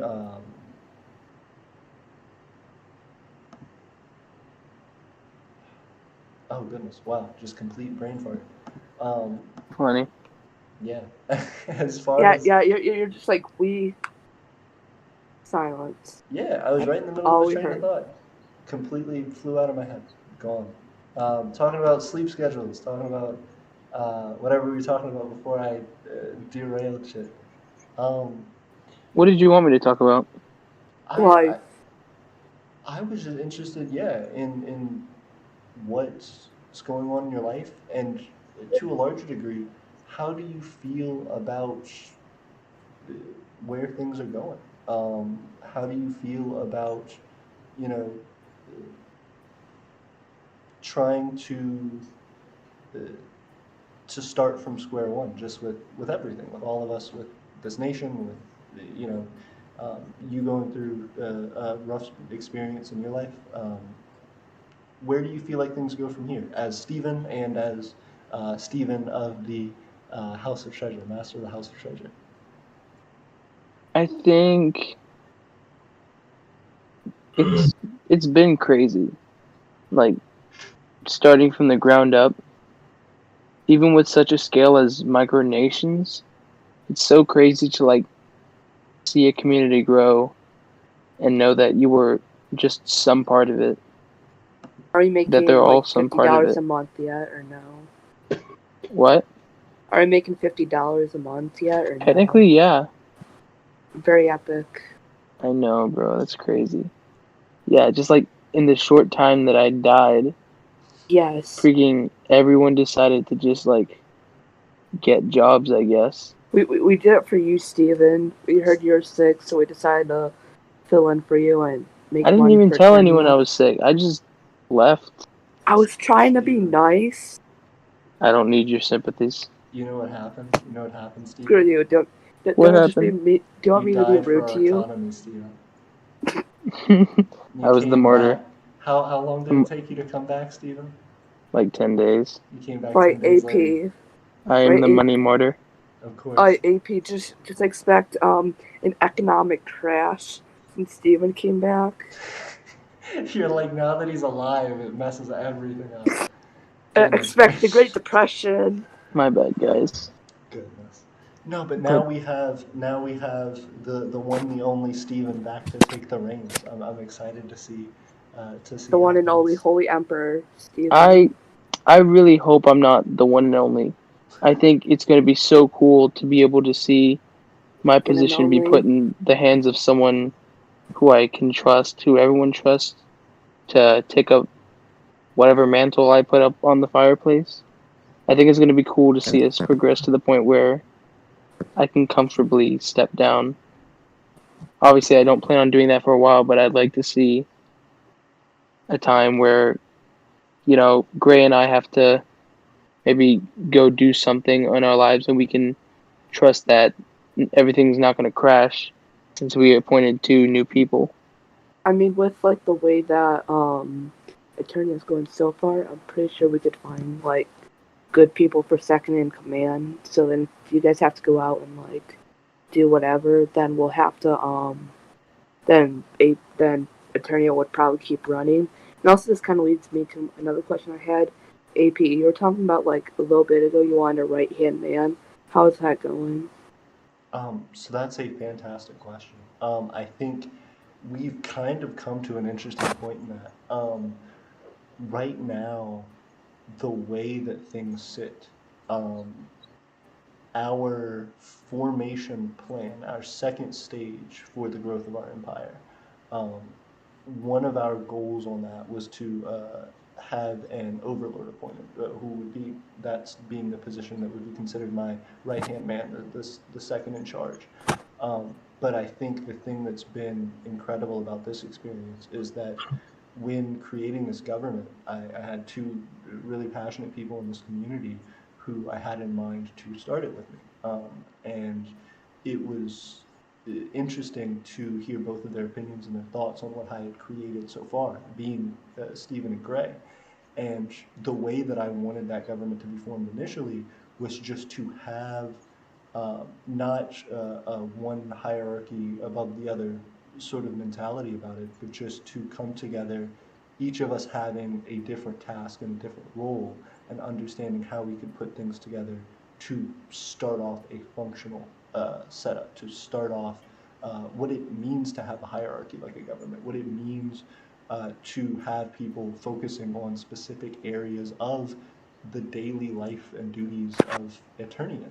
So as an entity in and of itself. So I was incredibly flattered to see how much time and effort and care Stephen and Gray have put into their positions as the masters of their houses. They have respectively both created a large amount of success for their houses. Stephen being in a coma for part of it, especially impressive.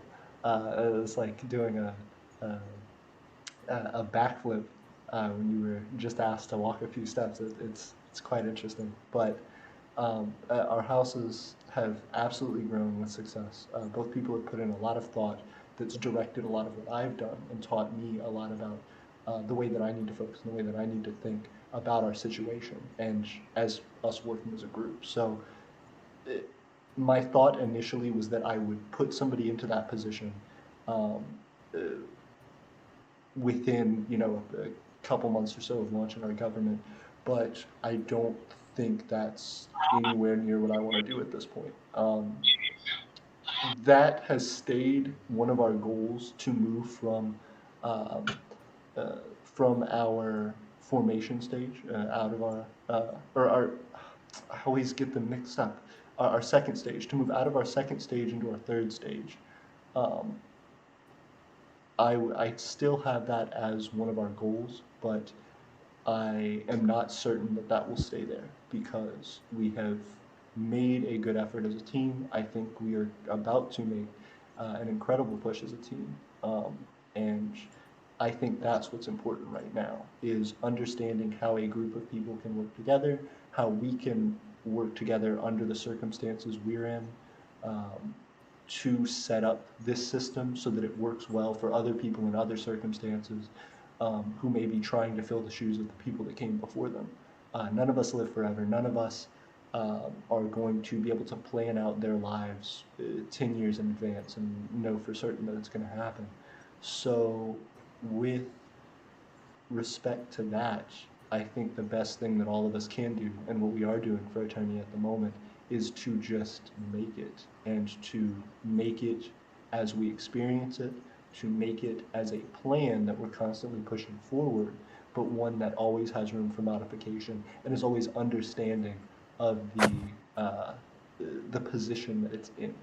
So we're continuing to develop more details on the Empire of Eternia. One of the biggest things that I will be excited to come out with soon is the first draft, the first um, edition of the Guide of Foundation and Principles, which will describe our government, describe the kind of philosophy that we have set up within the Empire, and to talk about what that means so that if there is a time where that torch needs to be passed down in any position in our government, that that can be done so with a smile, with some lessons, hopefully, and with a smooth passing of the torch. So, AP, was that the document you sent me?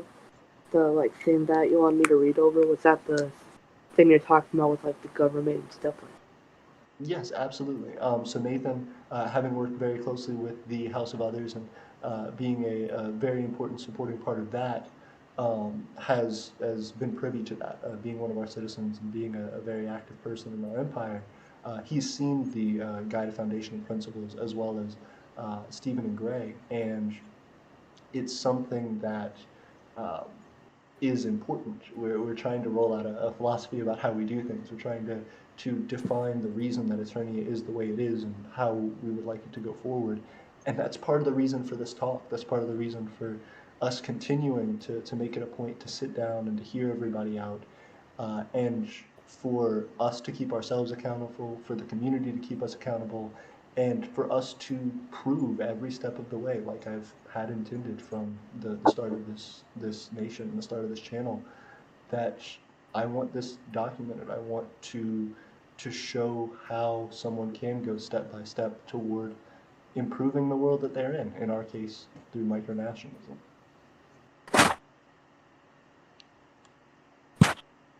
Okay. Yeah. I don't know, that was a long ramble, but does that answer your question whatsoever? Yeah, sort of. Okay. I already forgot who asked the question. I think it was, but yeah, it was me. You had asked whether that was the document. Yeah. Yes, it was Yeah. the document. Got it. Cool deal. Wait, have you guys all seen Hamilton on Disney Plus or no? I have not. I've heard it's good.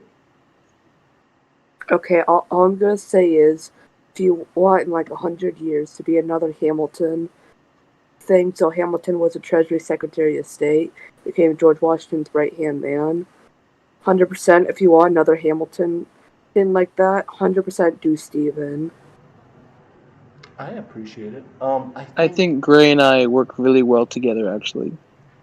Him and Uh-huh. I personally haven't come together, unfortunately, but if given the choice between, I don't think I could be able to choose between me or Gray. I think that Gray and I's methods of being masters are so opposite of the spectrum, and yet how much him and I have been able to do and accomplish is so astounding that I think it makes me more confident that we're going to be here for a while, because such opposite ends of the spectrum can come together and make great decisions. I don't think I think it's going to be, I'm not sure a right-hand man is necessary, in my opinion.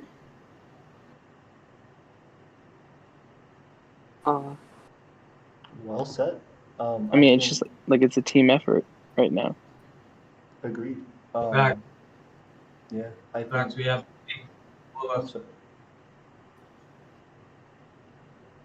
I know, I was just agreeing, like, yeah, we're the team, you know, and we can make this happen. Our heads in the right place, and we work hard. Yes, sir. 100%. And that's one of the things just internally that we're trying to work on as well, is trying to set up times in particular that we can all meet and that we can come together. That is one thing. Ooh, now that I have everybody here, Stephen and Gray, have you guys been able to get in contact? No, yeah, no, I got busy, but I do hope to make contact soon. Hey, I appreciate it. I know Gray told me he hit you up with a Discord message whenever you get a chance. I would appreciate it. I didn't actually, I forgot. Oh, okay. Well, liar, everybody. Liar. It's on me. Liar. I missed the memo. It was on me. But whenever we do, one of us can connect with the other. I might just send like a group thing or something. I know I've done that a couple times. So we can find a way to connect. Okay. But yeah, cool. And I appreciate you guys really putting in your input and your thought into this, because it is really easy to just be like, no, I think I know the best direction forward for this, or I think, you know, we need a really one after the other kind of hierarchy to this. But feeling the like living nature of something like a country is astounding, even in a small form like this, because it's not something that, even as an emperor of the Empire of Aeternia, oh, big title, big name. While I do control things, while I do kind of operate the larger like the passwords to things and stuff like that, and sending and receiving money, it's something that I know has weight for every single person who is a part of this. It's to some metaphorical extent like linking yourselves physically. You can't pull, you can't walk, you can't do this or that without knowing that it's affecting the people around you. And it's great to be able to feel when those other people are able to walk in step with you, and when there are those disagreements and that walking out of step, to learn about ourselves and to just figure that out. I think the more we feel that living nature and that changing nature of our nation and of our people, the better and more accurate a government we can be in trying to represent those people. So I'm incredibly proud of Stephen and Gray for, even though there has been a lack of communication between all of us, being able to still contribute and still make an impact on every one of us in the Empire of Eternia, me especially.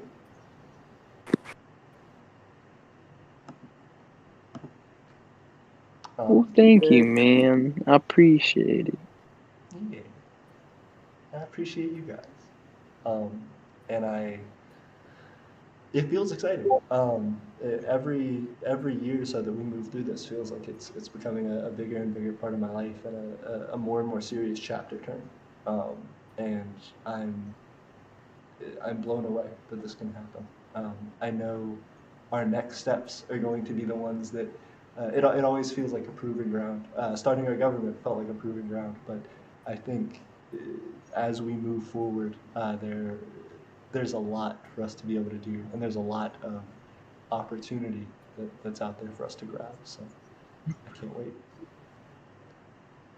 You know, one thing that I think should be talked more about in the micronational community is the weight of responsibility and accountability that one has to have in any kind of role of leadership.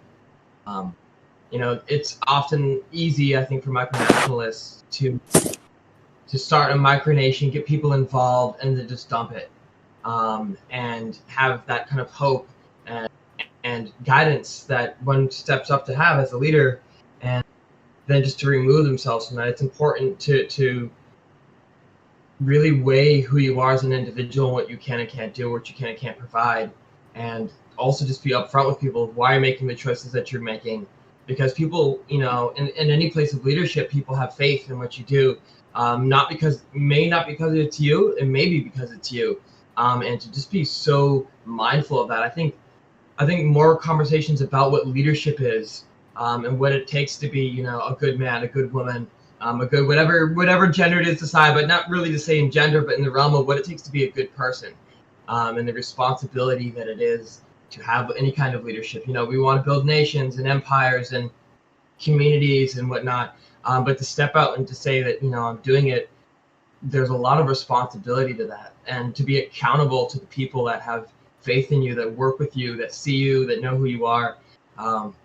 It's a difficult challenge, and I think looking forward to any kind of leadership should be a sense of purposefulness that one has to carry within their own personal life. This is kind of just my opinion, but I feel like Aeternia is leading other micronations to like more success, because when you look at like some of the ones set up like before Aeternia really got big, most of them have like kind of made like 2 or 3 videos and just kind of left and vanished and went absent. We never saw them again.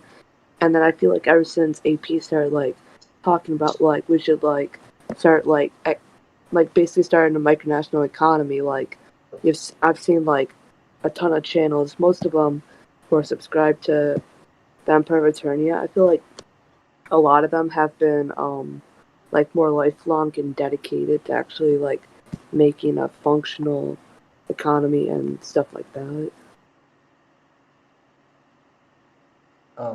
I definitely hope we've had that impact.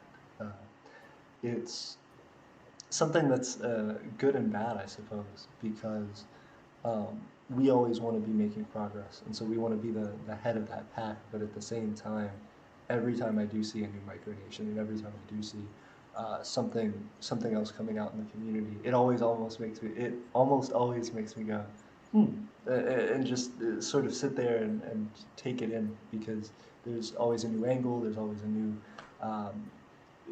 design for the way somebody's doing something, or their thoughts behind it.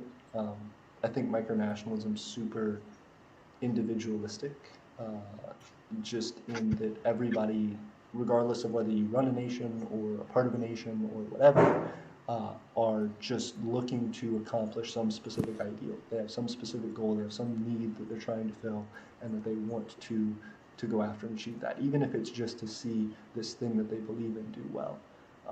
And so in knowing that and in understanding that, I think is the key to like micronational success, is just how to get people the things that they want in a better way than the way that they've been unsatisfied in the past.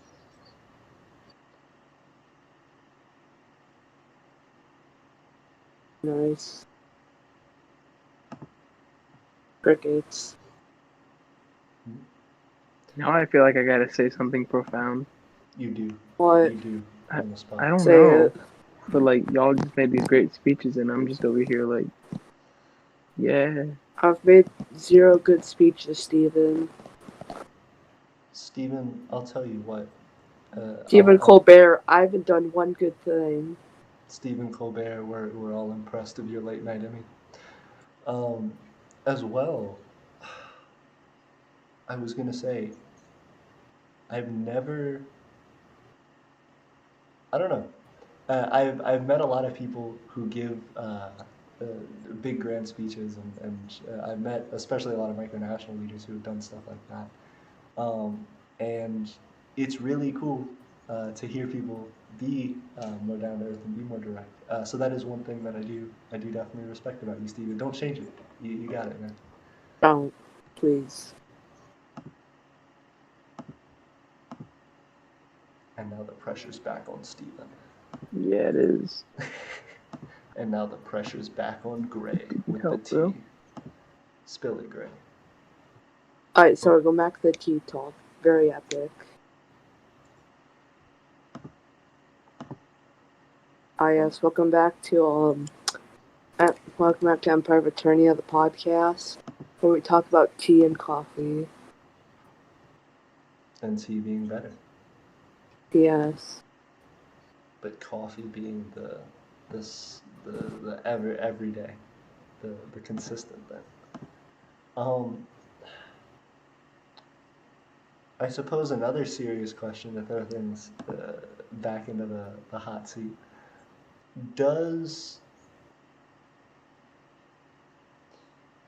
Do you feel like whether you stay a part of micronationalism or not,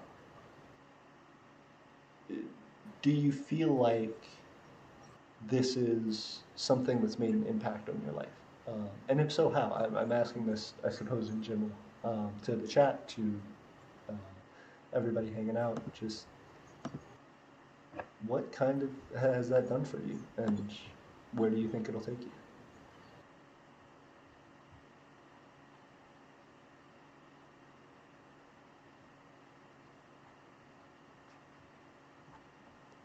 I'm not really sure. Really.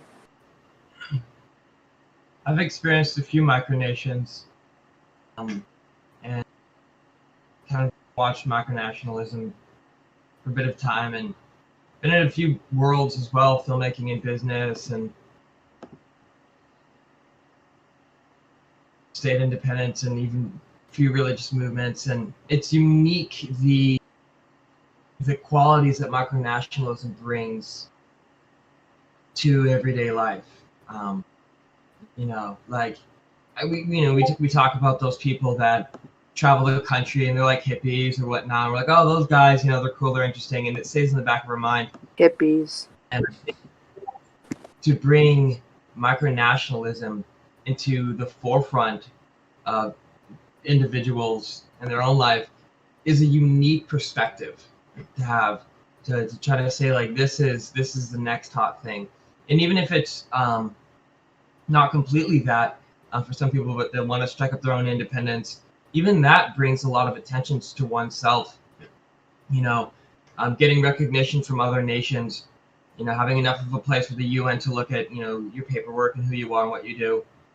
Even that's such a undertaking that I think something that I've seen within the micronational community that I appreciate is the desire for individuality and leadership, whether or not it's in one's own personal life, being willing to take new opportunities and be different and take risks, or whether or not it's a formulation of one's own individual desires seeing that in a broader community as their purpose and their goal is something that is very unique that I haven't seen in a lot of places. You know, some people are out there doing business and they're just there to make money and grow their empire that way. You know, some people are out there with the communities and they just want to hang out with people and have fun. And, you know, some people are in the everyday life and doing that.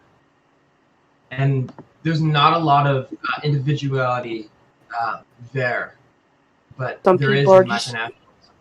some people are just in the everyday, bro. Yeah. I agree with that. I think it is interesting to see um, people being at very least more expressive in the micronational community than is standard. I think as the age of the internet has kind of grown, people in general have found a lot more ways to express themselves and have been encouraged to express themselves and be more creative in the way that they dress, the way that they act, the way that they live their lives. But micronationalism, I think, is a pretty cool example of that as well. Kind of taking charge of your own life, kind of being the type of thing that you want to see.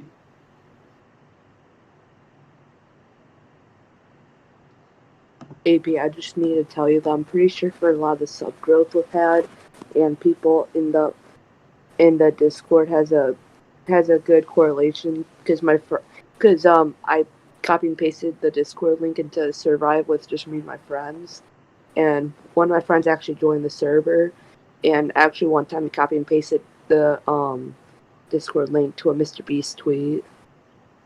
So that's where a lot of probably sub growth and everything and members in Discord came from. I would definitely hope so. That's very cool. I would love it for us to be able to do that as well. If you guys want to, in any way, shape, or form, please do share that. Just our information with people, our website, our YouTube, our Discord, our on Mr. Twitter, Beast's Instagram. tweet, on a PewDiePie tweet, on your mom's tweet, on your uncle's tweet, on your aunt's tweet. Everybody's tweet. Hit them up. And also hit us up on Twitter.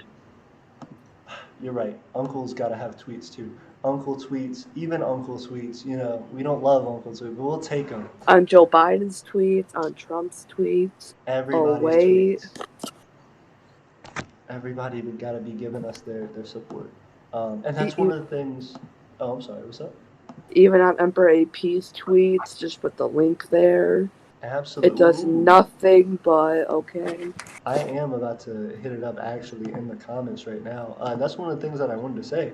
You guys just saw our Twitter just went up from 72 to 73. It's just crazy to me that we have 72 followers on Twitter, but like 1,000. We got a lot more on Instagram. We do. We got like 264. Mm-hmm. We absolutely do. And that's the thing that gets me. I don't know how like normal trajectories for these sort of things are supposed to go, but I would love to see on us... Instagram. It's way easier. Yeah, I was gonna say I would love to see us grow more on Twitter because it seems like there's an active micronational community there, and I want us to really be a part of it. 100% AP. I'm not forcing you to do this, but look into TikTok. There's a very easy method to gain like loads and loads of followers, and I feel like that could help Aeternia a lot. Absolutely.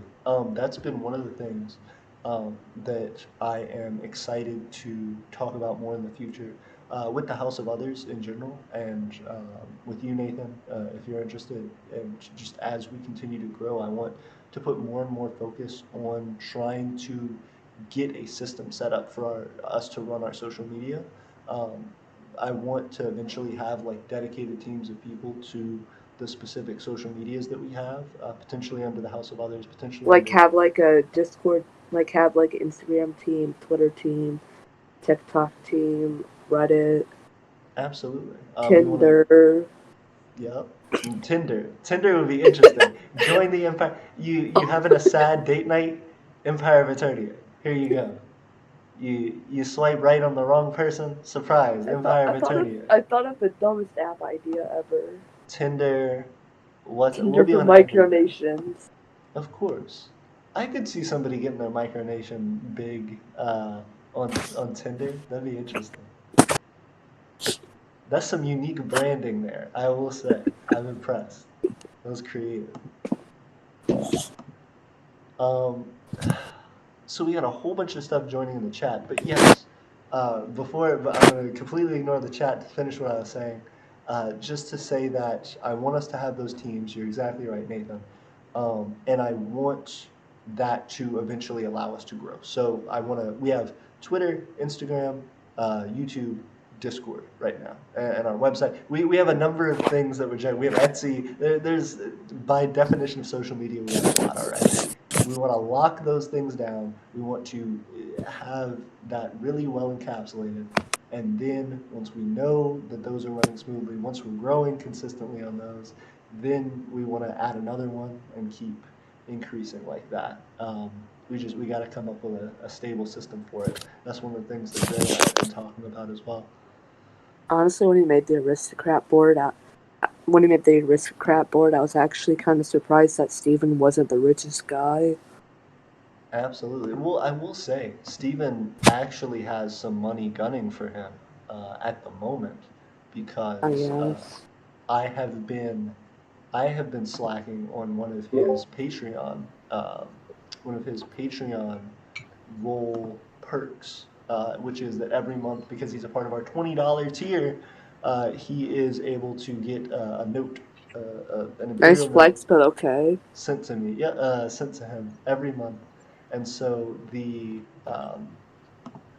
thing that I've done is basically I sent one at one point and then I didn't keep up with it. The first month that he did it, I sent him a note. So now I need to go back and look at how many months he's been. He's about to get a whole bunch of notes.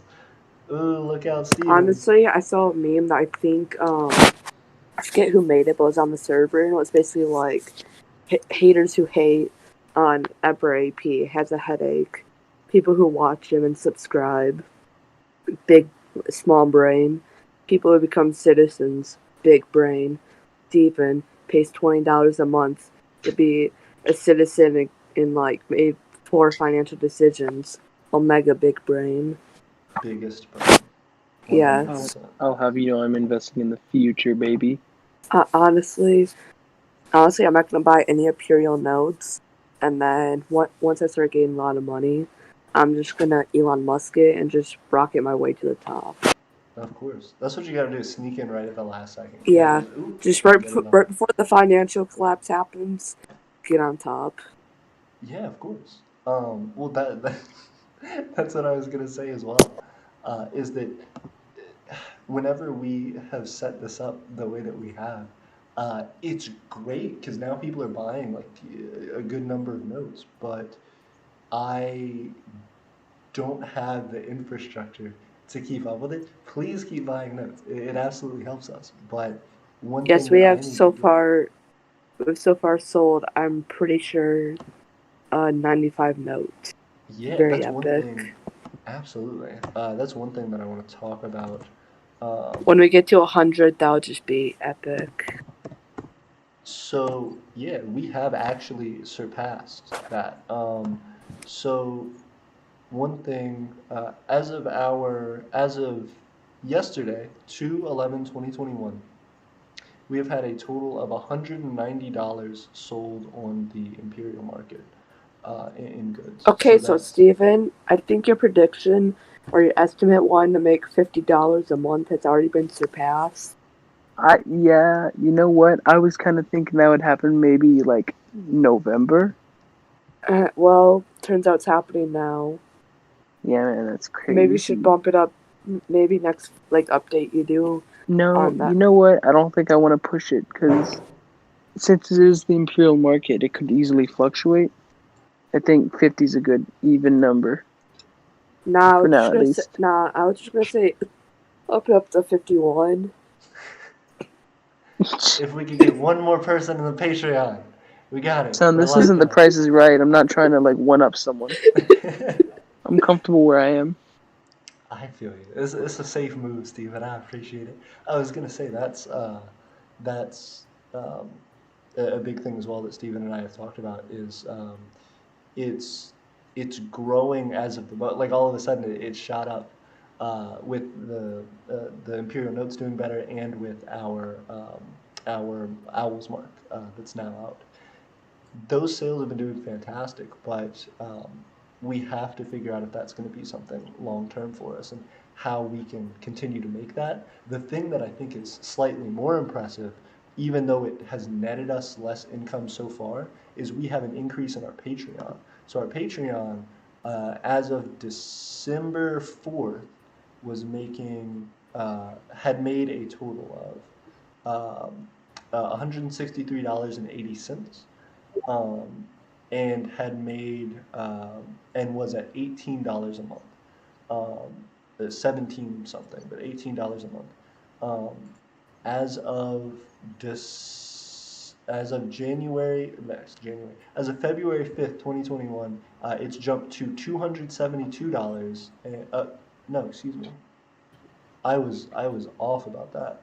Patreon, sorry, has made it was at $103.80 at $18 a month. Now it's at $142.45 at $20 a month. So that Patreon though is consistent. Now that we have our Patreon at basically $20 a month, it's like $19.80 something. But at $20 a month on our Patreon, we're close to having a steady monthly income of 20, and that's 20. That's 2/5 of our goal right there. So whenever we can continue that, that will always lock us down into that margin of moving closer and closer to saying 50 is not a big enough goal. We can reach higher.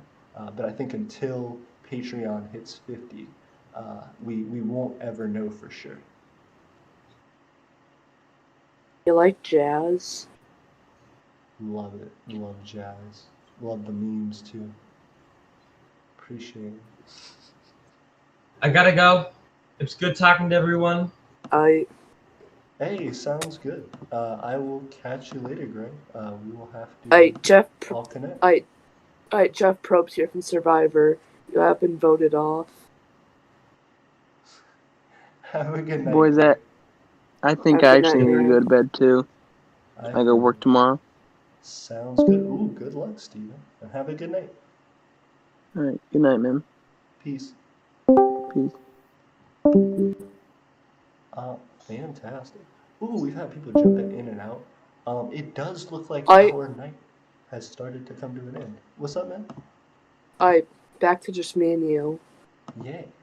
I was going to say it does seem like the stream is starting to wind down a bit. Ooh, we've been going for nearly 3 hours. I'm sure this is going to be fantastic as far as our... watch time hours. Actually, how's the watch time hours doing? I appreciate it, Nathan. Let's check in on it. I got you, man. That's something I try to check at every stream, and I appreciate you letting me know, because sometimes it'll get to the end of the stream and I won't even think about it.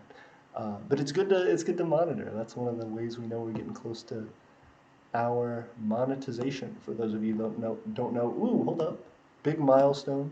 We are one. So thank you for telling me to check that, Nathan. We are one sub away from 1,100 subs. Let's go. If we have one more subscriber on this stream, we will hit 1,100 subs. We have 1,099 subs currently. If you guys jump in on that, it will explode. I appreciate it. That would be incredible. Either way, I'm sure we'll get it in the next couple days, but I am excited. 1,100 is a big milestone from us. We just, as of December, hit 1,000. So hitting 1,100 is big, and that means within the next few months, hopefully, we'll be getting toward 2,000 if we can continue to grow like this.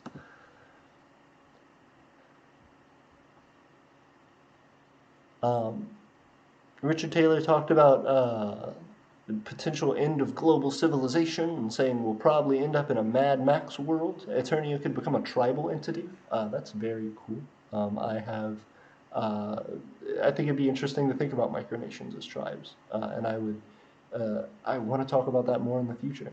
The Bredonian state says, well, AP, I have to record my message. Well, AP is the most powerful. ISAP, I'd think about Aeternia like tribes. And I'm Jeff Probst from Survivor. He up and voted off. Absolutely. It, That's how a tribal mindset goes. if no one in this stream watches Survivor, then that reference made no sense. Goodness. It Yo, did kind of AP. fly over my head, I'll tell you the truth. We just hit 1100.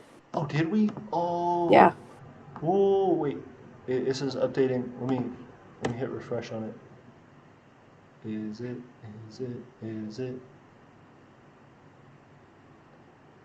Ooh, it's saying 1099 on my end. Did it say 1000 on YouTube?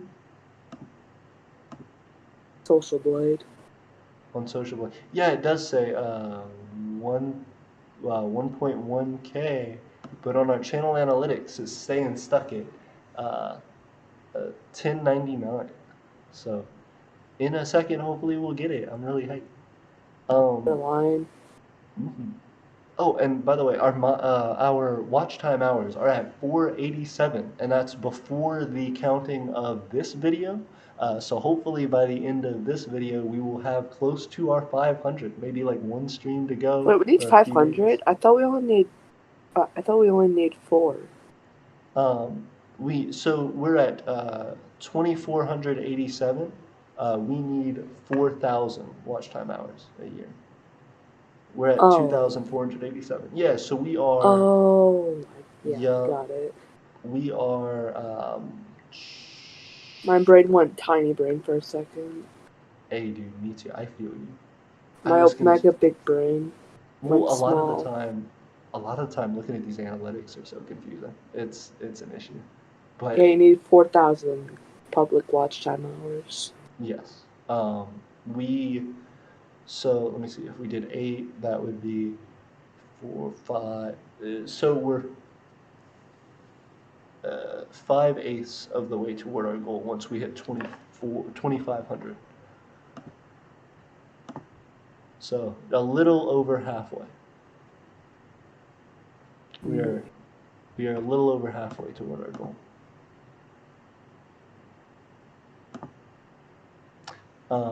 Once we hold up.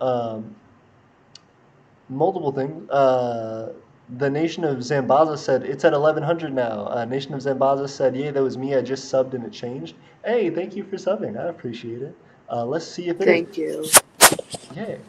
Gooligan said they're back again. It's good to see you, Gooligan. I hope you're doing well, Matt. Let me see. Okay. Ooh, it does say 1100. Our growth thing. Yep. We did it, guys. 1100. I appreciate y'all. That's incredible. So AP, are you like sitting on the floor? I'm sorry. Am I gonna what? Are you sitting on the floor basically because you're in front of like 2 couches for your like webcam? I missed the first part of the thing. I heard couches with webcam.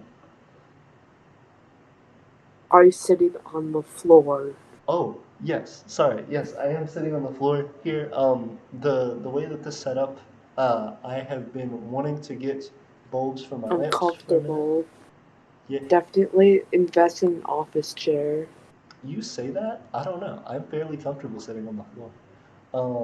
My friend Jet actually doesn't sleep in a bed. He legitimately prefers to sleep on the floor. He has a very well-paying job. My man sleeps on the floor. He just likes it. I'm not that extreme, but this isn't too bad for me. But yeah, eventually I'm sure we will. Like, I would love to get like a big professional setup and stuff, and we could definitely do that at some point. But for now, the little couch in the background, hanging out, we're doing good.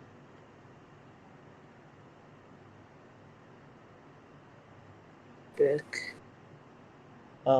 Jaya Manu says, I use 2 different YouTube accounts, but I only sub with one because that feels kind of like cheating. I definitely understand, and I appreciate that. We 100% want to earn those views honestly. I did that. Yeah. Hans says, another Aeternia note question. Is it a backed currency or a fiat currency? Well, it's definitely a cryptocurrency. That's what it's seeming like it's moving toward, absolutely.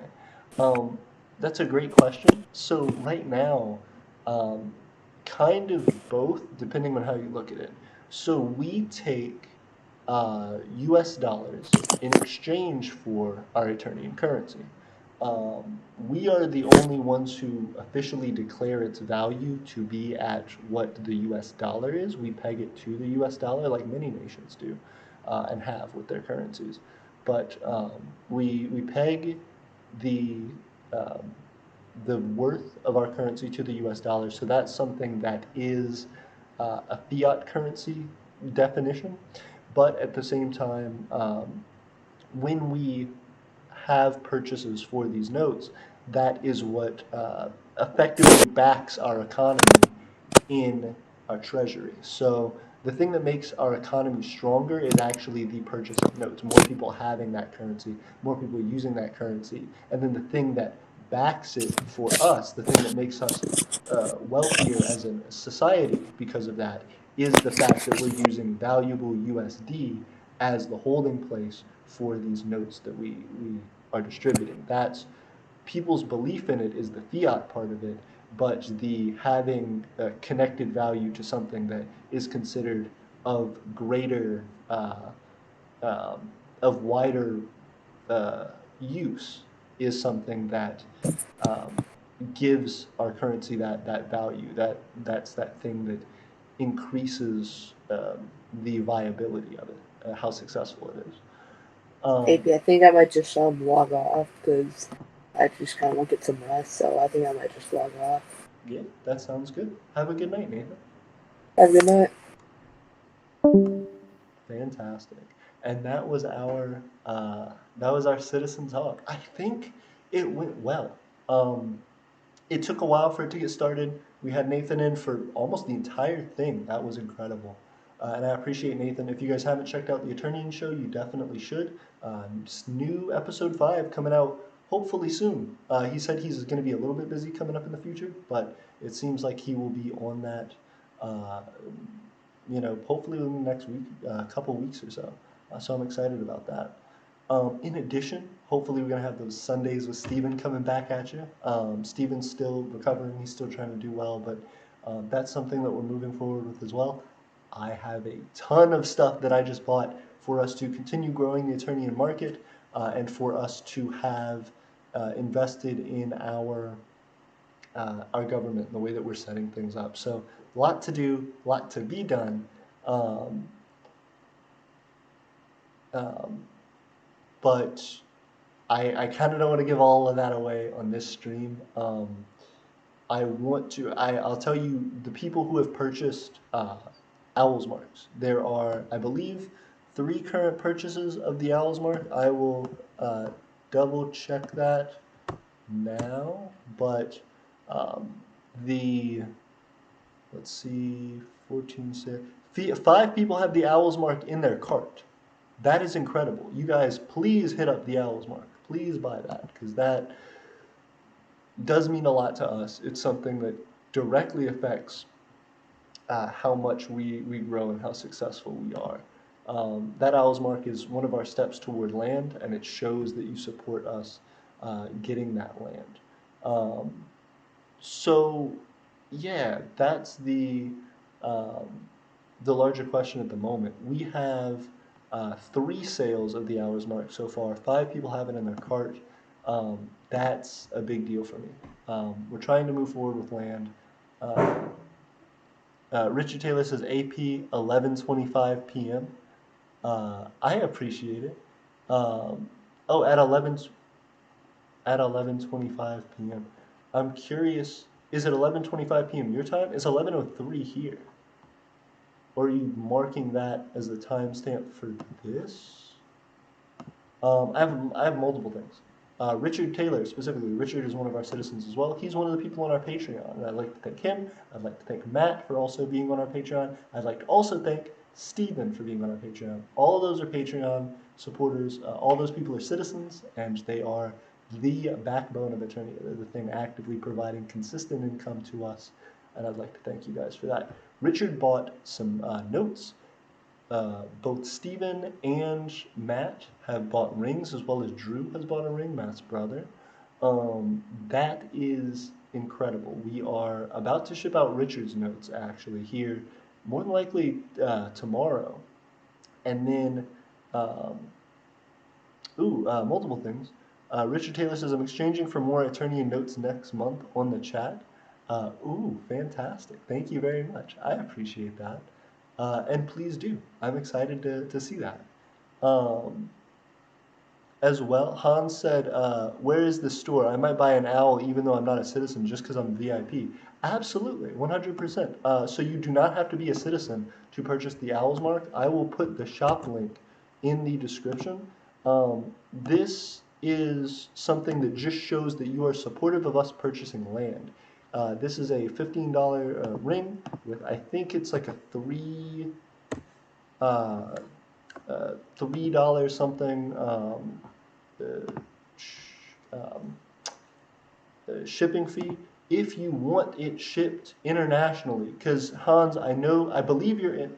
Hans, are you international? If you're international, you're not in the continental United States. This purchasing from our Etsy may not be possible currently, but if you message me and you say, I want something from our Etsy, and it doesn't have from the Imperial market, and I'm an international citizen, let me know. Or I'm an international purchaser, let me know, and I will 100% get that sorted out for you. I can easily change that setting. I just haven't yet. So that's going to be something that's changed here in the future. But let me know okay, perfect. Hans said USA. Fantastic. If you want to help us purchase land, that is something that helps us out a lot. That is our next big push toward that. We're trying to get to $10,000 in our treasury before we look at, we're going to be looking at it before we start making commitments to purchase land. But that's where we're at right now, is just 100% boots on the ground, trying to gather as much support as we can for this so that we can hit the ground running and not only have land by the time we hit $10,000 in our treasury, but also to have an active, ongoing economy with a plan for where it's going, for a plan for all that land and the people who are going to be a part of it and the jobs that are going to be created based around that. We are trying to make a country here, and that is all a part of the plan. So if you purchase a ring from us, it means you are a part of that elite. It means you are a part of a special class of people who are dedicated to helping make Aeternia grow, and that is remembered. That's if you want a VIP spot in Aeternia, if you want to be known and to be recognized as somebody who deserves honor and respect from Eternians and who will be thanked by them, that is the way to do it.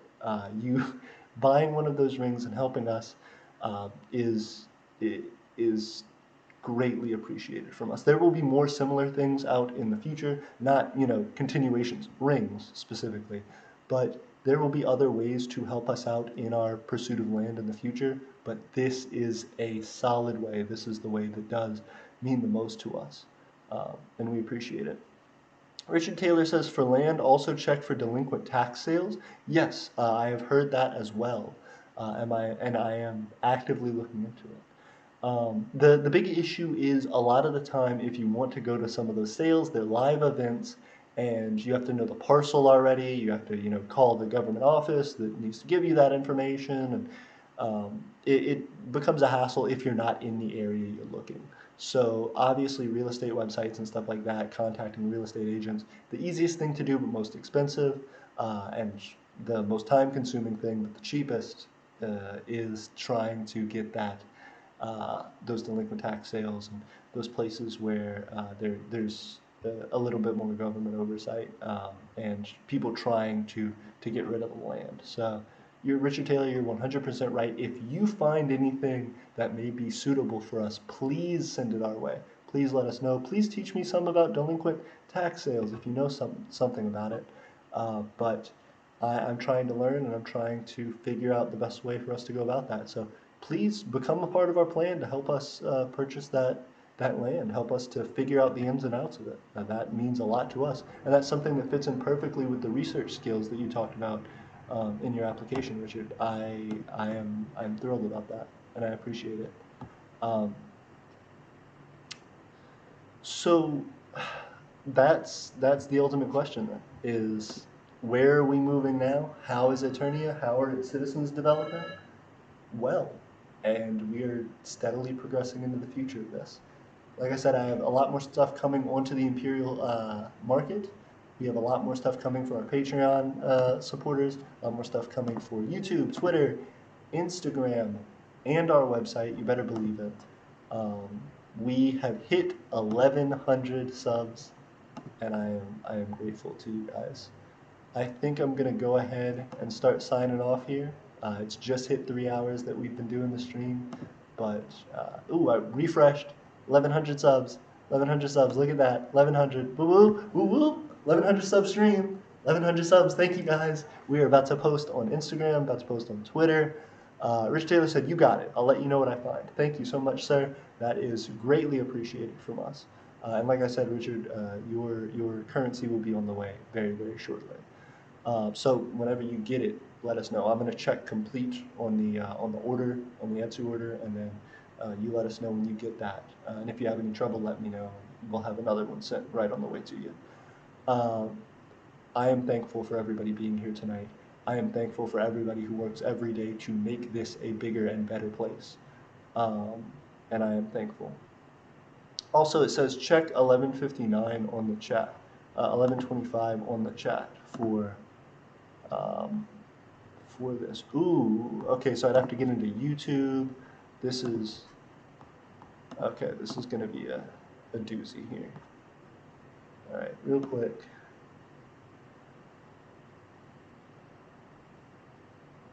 Live. Let's look into it. Let's see. Is it going to bring up the stream, or is it just going to bring up the comments? Okay, we're in control room. Not what I want at all. I guess I'll just mute the actual stream. I'll just show up in the stream. Yep, there we go. Just bring me straight up. Nope. Setting. Let's just go straight to the live video link. Let's see. Mute it. Is it going to bring up the stream, or is it just going to bring up the comments? And then go up to 11:25 in the chat.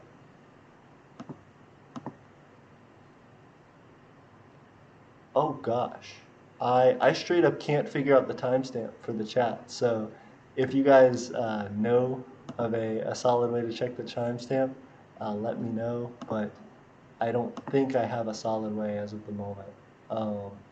But I am great. Yeah, guys, I don't know about it tonight. I'm sorry. Richard Taylor, if you wanted to let me know what the thing is you wanted me to look at, please contact me, and I will definitely take a look at it. But for now, I'm going to log off for the night. I love you guys. I appreciate you all. Sincerely, from the bottom of my heart, we are making a country. That is incredible. That is something that cannot be understated. It is a big goal. It is a big effort. It is something that you could, shake a stick at the number of people who and hit somebody with the number of people who are trying to do something similar and something maybe so outrageous, but it is working for us. And my jaw has hit the floor more times than I can count. I appreciate you, and I will see you next time. Peace, guys.